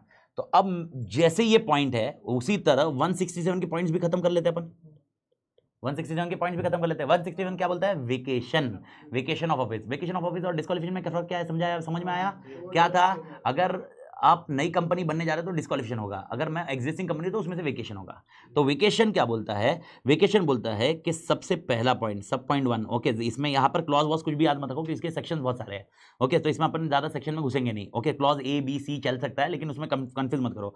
164 के सारे पॉइंट्स 167 बोलता है। 167 के अगर 167 बोलता है 164 के अगर सारे पॉइंट्स अगर एप्लीकेबल हो गए, आपको वेकेट करना चाहिए। ठीक है, इसमें मैं एस्ट्रिक मार्क करके रख रहा हूं क्योंकि मैंने 164 का सबसेक्शन 2 पढ़ाया नहीं है। तो ये जब कल पढ़ाऊंगा तब मैं उसके रिलेटेड और चीजें बताऊंगा। I can't tell right now because if I tell तो I need to complete that concept again, और वापस वो 1-1.5 घंटे का कॉन्सेप्ट है जो बाउंसर भी रह सकता है, क्योंकि वो टेक्निकल पॉइंट है, लास्ट टेक्निकल पॉइंट। तो 167 क्या बोलता है भाई, पहला पॉइंट क्या बोला 167 है 164 के सारे पॉइंट्स, ठीक है। दूसरा, तूने अपने आप को एक सेकंड ना, मैं कलर चेंज कर रहा हूँ, तूने अपने आप को 12 महीनों के लिए 12 मंथ्स के लिए बोर्ड मीटिंग से वंचित रखा। तूने अपने आप को बोर्ड मीटिंग से वंचित रखा कंटिन्यूअसली, कितने महीनों के लिए 12 महीनों के लिए। यानी तू बहुत समझने की कोशिश करो, तुम 12 महीने तक यानी 4 बोर्ड मीटिंग तुमने अटेंड ही नहीं की लगातार, पॉसिबिलिटी है। एंड मेक इट श्योर, ये अंडरस्टैंड करना, अभी ये सेक्शन का लिखा हुआ ऐसा है कि ही मेड हिमसेल्फ एब्सेंट, यानी कंटेक्स्ट ये है कि ये सेक्शन इंटरप्रिटेशन ये करना चाहता है कि जानबूझकर नहीं आया। समझ में आया, जानबूझकर नहीं आया। एग्जाम्पल ऐसा हुआ कि मेरी कोई मेडिकल हेल्थ हिस्ट्री आ गई, एग्जाम्पल हुआ मैं जेल में चला गया, अब जेल में चला गया, 8 महीने की सजा हुई मेरे को, सॉरी 4 महीने की सजा हुई, वापस मैं 15 दिन 20 दिन बाहर आया, वापस 4 महीने की सजा हुई, इस कारणवश नहीं आया मैं। I did not made myself absent due to some circumstances I was absent। तो ये पॉइंट इसीलिए यहां पर सेक्शन ने ऐसे ड्राफ्ट किया है he absent himself। तो उसका ये सेक्शन का यूसेज करने के लिए, ताकि यहां पर अपने को समझ में आए, अगर कोई मेडिकल हेल्थ की वजह से मैं अटेंड नहीं कर पाया बोर्ड मीटिंग, तो ये कंसिडर किया जाएगा कि तू वेकेट नहीं करेगा। समझ में आया? तो यहां पर वर्डिंग क्या है, he absent himself from a board meeting. क्या वर्डिंग है, ही एब्सेंट हिमसेल्फ, मतलब निकालो ना, he absent himself, he absent himself, यानी इसने जानबूझकर एब्सेंट रखा। कुछ कारणवश एब्सेंट होता तो ठीक है ना यार। तो इसीलिए इसको अभी तक इस पर कोई केस लॉ नहीं हुआ है, मतलब इवन मतलब लास्ट वीक तक मैंने इसका लास्ट वीक तक भी देखा, तो अभी तक इस पर केस लॉ हुआ ही नहीं और होने चांसेस कम है, क्योंकि पर ये पॉइंट कंसिडरेशन में है। तो इसका पॉइंट इंटरप्रिटेशन ऐसा ही जाएगा, क्लैरिफिकेशन नहीं है, पर ये अपना रीडिंग है, रीडिंग थॉट प्रोसेस है, ही एब्सेंट हिमसेल्फ। मेरे ख्याल से क्लियर है ये। तो दूसरा है, आप याद रखो 12 महीने के लिए बोर्ड मीटिंग अटेंड नहीं किया। तीसरा और चौथा, अब यहां पर है ना, ये रख लो, मैं बाकी सब बाद में बताऊंगा। 184 जब तक नहीं होता तब तक मैं उसमें समझा नहीं पाऊंगा, ये थोड़ा कॉम्प्लिकेटेड सेक्शन रहेगा। ओके, वो होने के बाद मैं बताऊंगा। 184 का कॉन्ट्रावेंशन हुआ, 184 का कॉन्ट्रावेंशन हुआ। अब सर दोनों 184 के कॉन्ट्रावेंशन, एक है 184(1), एक है 184(2). ठीक है, समझ में आया मैंने क्या बोला, 184(1), 184(2). ओके, तो वापस 4 नाम बोलो, कौन सा है। सेक्शन 167 का 164 हुआ, 12 महीने बोर्ड मीटिंग एब्सेंट रहा। ओके, 184(1), 184(2). ओके, उसके बाद 5वां पॉइंट, कोर्ट और ट्रिब्यूनल का ऑर्डर आया। कोर्ट और ट्रिब्यूनल का ऑर्डर आया। ओके, अब यहां पर ये कंफ्यूज मत करना, जो मैंने आपको समझा चुका हूं। मेरे ख्याल से आपको क्लियर है अभी ये पॉइंट, ये इधर से लिंक कैसे होगा। कोर्ट और ट्रिब्यूनल का ऑर्डर आया, मतलब कोर्ट और ट्रिब्यूनल ने आज ऑर्डर दिया कि भाई यार 5 साल के तू डायरेक्टर नहीं बन सकता। तो 167 एक्टिवेट कैसे होगा, एक वाई और जेड के लिए, वाई लिमिटेड जेड लिमिटेड में दोनों में डायरेक्टर था ना वो, तो उसके लिए वो वेकेट करेगा, और वो एक्स के लिए नहीं बनेगा। वो किस में लिखा हुआ है, वो इसमें नहीं, वो 164 में लिखा हुआ है। मेरे ख्याल से समझ में आ रहा है। तो 164 का कंटेक्स्ट इस तरह से है। तो अगर नहीं समझा कि समझा, मैं वापस बता देता हूँ। देखो एक बार देखो, ओके, ये आप दिमाग में रखो, एग्जांपल को फिट करो। पहले एक्स लिमिटेड में ये न्यू एप्लीकेशन दे रहा था मिस्टर ए, और ये ऑलरेडी एग्जिस्टिंग डायरेक्टर है, किसमें, वाई और वाई लिमिटेड और जेड लिमिटेड में। ठीक है, अब जब मैं 164(1) देख रहा था, तब मैंने ये देखा कि कोर्ट और ट्रिब्यूनल ने मना किया, बोला 5 साल तक डायरेक्टर नहीं बनेगा। तो यहां पर किधर रेस्ट्रिक्शन आएंगे, एक्स लिमिटेड को रेस्ट्रिक्शन आ रहे थे। ठीक है, लेकिन वाई और जेड में तो ऑलरेडी था। ओके, लेकिन अभी जिस दिन कोर्ट ने ऑर्डर दिया कि अगले 5 साल तक तू नहीं बनेगा, तो उस टाइम पे जो एप्लीकेशन हुआ, ओके, वो इधर से आया। और ये जैसे ही आया कि कोर्ट और ट्रिब्यूनल ने ऑर्डर पास किया, क्या पास किया, ऑर्डर पास किया। तो ऑर्डर पास किया तो उसको कौन सी कंपनी से वेकेट करना पड़ा, वाई और जेड, क्योंकि यहां पर 167 एप्लीकेबल होगा। यानी 167 एक्टिवेट होगा, और उसके बाद वो 165 में गया, 164 में गया। ओके, देखो ये पॉइंट कब आएगा, ये दिमाग में रखो। मेरा क्वेश्चन है, ई वाला पॉइंट आएगा कब। ई वाला point, court and order, tribunal ने ऑर्डर दिया था और ऑर्डर अभी तक वैलिड है। तो ऑर्डर दिया था कब दिया था, 167 में था तब दिया था। तो मैंने विकेट तो कर दिया, लेकिन अभी तक वो ऑर्डर एक्टिव है 5 साल तक, तो इसलिए मैं बन नहीं सकता। समझा। तो यहां पर ये पॉइंट दिया हुआ कि ऑर्डर, कोर्ट और ऑर्डर, तो ये सिमिलर पॉइंट है, बस इसका खाली लिखने का तरीका चेंज है। ऊपर क्या लिखा है, कोर्ट और ट्रिब्यूनल ने ऑर्डर दिया है और ऑर्डर अभी तक वैलिड है। क्या बोला मैंने, कोर्ट और नहीं, पर लिखने का तरीका है ना, एक्टिव एंड पैसिव वॉइस जैसा हो रहा है। हाँ, ये एक्टिव हो गया, वो पैसिव पास्ट वाला। अभी एक्टिव पैसिव इंग्लिश मेरे को नहीं मालूम, पर ये है कि ये अभी ये मेरे को ऑर्डर आया, और आते ही मेरे को वाई जेड छोड़ना पड़ेगा, और उस ऑर्डर की वजह से मैं एक्स में बन नहीं पाऊंगा। प्रेजेंट टेंस है वो हाँ पास्ट टेंस नहीं, मतलब वो फ्यूचर के लिए क्या होगा, फ्यूचर के लिए एप्लीकेबिलिटी। क्लियर है ये? ठीक है, अभी ये समझ में आया? ओके, जैसे ही कोर्ट और ऑर्डर का आया तो उसी तरह आपने समझना चाहिए अगला पॉइंट भी आएगा जो मैंने आपको पहले ही समझा दिया। कितने महीने की सजा? 6 मंथ से ज्यादा की सजा मिली, 6 मंथ से ज्यादा की सजा मिली। ओके, आप क्या करोगे? वेकेंट करोगे। तो आप मेरे को बताओ, इसमें स्क्रीन पे देखो रे, एक मिनट स्क्रीन पे देखो, इसमें यार ये क्या है, इसमें और इसमें क्या फर्क है? स्क्रीन पे दिख नहीं रहा। हाँ आई, उसमें अपॉइंट नहीं हो सकता, इसमें हुआ हाँ ऐसे देखो, हाँ जिसमें है उसमें वैकेट। मेरा ये बोल रहा हूँ 6 मंथ से ज्यादा की सजा मिली तो क्या करना पड़ेगा? वेकेट। 6 मंथ से ज्यादा की सजा मिली तो वेकेट करना पड़ेगा। और ये क्या है? 6 मंथ से ज्यादा है, सजा मिली है तो अगले 5 साल तक नहीं है। ये समझ में आया? अब मेरा क्वेश्चन है, इधर खाली इन लोग ने लिखा है 6 मंथ से ज्यादा सजा मिली है तो वेकेट करना पड़ेगा, इन लोग ने 5 साल है, ऐसा क्यों नहीं लिखा है? वो क्योंकि बाद में आएगा, वो बाद में आएगा। ये जैसे ही 6 मंथ से ज्यादा सजा मिली, वाई और जेड छोड़ो, वाई और जेड छोड़ो, समझा? समझा? हाँ, अब वाई और जेड छोड़ो, ठीक है, छोड़ दिया सर, वाई और जेड छोड़ दिया, वाई और जेड छोड़ दिया। अभी 6 मंथ की सजा काट ली सर, काटने के बाद अभी मैं एक्स में बनने जा रहा हूं। कितने महीने तक, कितने साल तक मैं बन सकता? 5 साल। मेरे ख्याल से अभी समझ में आ रहा है, लिंक समझ में आ रहा है, दोनों का पॉइंट समझ में आ रहा है? ओके, ये पॉइंट है। अब अगले पॉइंट का answer anybody who can help me out. Okay, आप दो, मेरे को बहुत एक्चुअली है ना, लॉ में अपने को ये मजा आता है कि इंटरेस्टिंग पॉइंट में कि यार आप आंसर दोगे। अगला पॉइंट मैं आपको बोलता हूं, आप मुझे एग्जांपल दीजिए। ओके, कुछ प्रोविजन ऑफ कंपनी हुआ है, प्रोविजन ऑफ एक्ट हुआ है, कंपनीज एक्ट के हिसाब से कुछ प्रोविजन है जिसकी वजह से वो निकला, प्रोविजन ऑफ कंपनीज एक्ट, जिसकी वजह से वो निकला। एग्जांपल, उसको वेकेट करना पड़ेगा। प्रोविजन ऑफ कंपनी एक्ट, उसकी वजह से वेकेट करना पड़ेगा। There is certain provision, okay, in he is removed in persuasions मतलब due to provisions of companies act। मतलब वो समझो फॉर एग्जांपल अगर वो डायरेक्टर बनने का है ना, वो लोग ने टर्म ही कम कर दिया और फिर बाद में वो मतलब कंपनी एक्ट में कुछ चेंजेस है उसके वजह से। नहीं, वो ऐसा कुछ नहीं होता कभी। कंपनी एक्ट रेट्रोस्पेक्टिव तुम्हारी वाट नहीं लगाएगा, आज ही पढ़ा हुआ है। चलो हिंट भी देता मैं, इंडिपेंडेंट डायरेक्टर। इंडिपेंडेंट डायरेक्टर के अपने बहुत क्राइटेरिया देखे। ओके, उसमें से अगर एक क्राइटेरिया गया, वायलेट हुआ, मेरे को बताओ कितना % वोटिंग राइट ले सकता है मैं और मेरा रिलेटिव मिलके? अगर मेरे को इंडिपेंडेंट डायरेक्टर बनना है किसी कंपनी में तो मैं और मेरा रिलेटिव मिलके कितना वोटिंग %? 2%। मैंने 4% ले लिए। जैसे ही 4% ले लिए, मेरे को क्या करना पड़ेगा? Vacate, because provision of company act बनता है। मेरे ख्याल से समझ में आया? कोर्ट और ट्रिब्यूनल के पास जाना ही नहीं पड़ा ना, ये तो प्रोविजन। डिस्क्वालिफिकेशन मतलब वो बनेगा ही नहीं। अरे भाई मेरे को बता, उसमें बोला है प्रेजेंट में विकेट करना पड़ेगा, तो डिस्क्वालीफाई क्यों होगा? उसकी वजह से तू निकला क्यों है? क्या? अरे एकदम सिंपल कॉन्सेप्ट है, मेरे को बता डिस्क्वालीफाई क्यों होगा उसमें? क्योंकि अगली बार वो कंपनी में बनने जाएगा तो तभी देखा जाएगा ना इंडिपेंडेंट डायरेक्टर है कि नहीं है। तुझे छोड़ना पड़ रहा है ना। मेरे को बता तू कितनी कंपनी में इंडिपेंडेंट डायरेक्टर है? एज्यूम करता हूं मैं एक वाई लिमिटेड में इंडिपेंडेंट डायरेक्टर हूं, जेड में नहीं हूं, जेड में मैं नॉर्मल डायरेक्टर हूं, लेकिन वाई में कौन सा हूं? इंडिपेंडेंट। ओके, अब मैंने क्या किया, मैंने 4% वोटिंग राइट ले लिए जेड में, वाई में। ओके, मेरे को क्या करना पड़ेगा? वेकेट। अभी मैं दूसरे में बन नहीं सकता, ऐसा क्यों है? काय के लिए नहीं बन सकता भाई? मैं तो खाली इंडिपेंडेंट के लिए, उस कंपनी के लिए। अब ये, हाँ तो वही तो पॉइंट है ना, एक प्रोविजन ऑफ कंपनी। मेरे ख्याल से समझ में आया everybody? And last point, okay, last point को आप ऐसे याद रखो, होल्डिंग सब्सिडरी। क्या याद रखोगे? Holding subsidiary. और वो जो बुक होगा उसमें टर्मिनोलॉजी पढ़ोगे, लेकिन मैं इसका एग्जांपल समझा देता हूं ताकि आपको समझे। ओके, इन शॉर्ट मैं आपको बोलता हूं, आप एक डायरेक्टर बने थे because of some holding company और सब्सिडरी कंपनी अरेंजमेंट, और वो अरेंजमेंट ही खत्म हो गया, तो आपको डायरेक्टर की पोजीशन वेकेट करनी पड़ेगी। वापस बोल रहा हूं, आप डायरेक्टर बने थे क्योंकि होल्डिंग एंड सब्सिडरी कंपनी का कुछ अरेंजमेंट था, और वो अरेंजमेंट की वजह से आप डायरेक्टर बने थे, और वो आपका पोजीशन खत्म हो गया, तो आपको डायरेक्टर से ओके पोजीशन चेंज करना पड़ेगा, वेकेट करना पड़ेगा।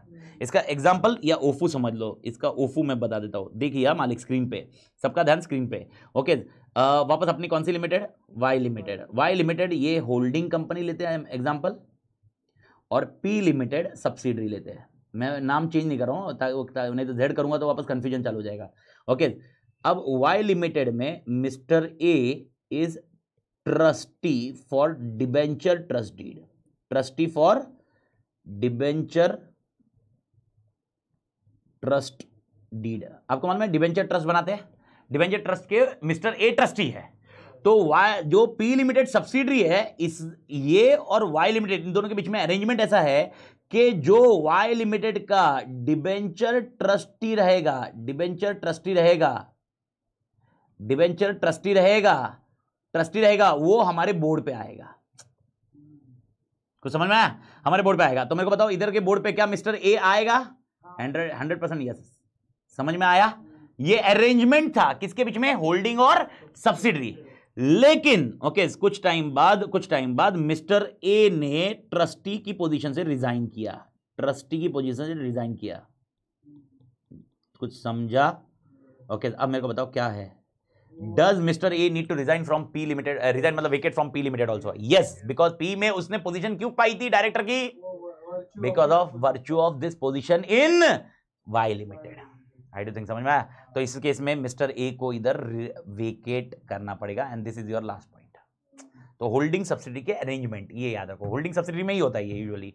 होल्डिंग सब्सिडी में होता है कि हमारी जो क्योंकि डिबेंचर आपस में रहते हैं वो सब चीजें होती है उसके लिए ये कॉन्सेप्ट होता है। और सर अगर सब्सिडरी में डिस्क्वालीफाई हो गया, सब्सिडरी से डिस्क्वालीफाइड का पॉइंट ही नहीं है ये वेकेट से वैकेट करना पड़ा तो होल्डिंग से भी नहीं। होल्डिंग का तो अरेंजमेंट ही अलग है ना। तो तू उल्टा बोल रहा है। तू बोल रहा है डायरेक्टर खत्म हुआ, ठीक है डजंट मैटर ना। मैं ट्रस्टी हूँ अलग ही पोजीशन है ना। मैं डायरेक्टर अपन किसका डिस्कशन कर रहे हैं? ट्रस्टी का या डायरेक्टर का? डायरेक्टर।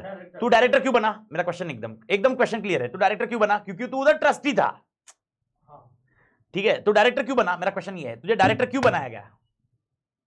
मैं वही बोल रहा हूँ ना, मिस्टर ए को डायरेक्टर क्यों बनाया गया?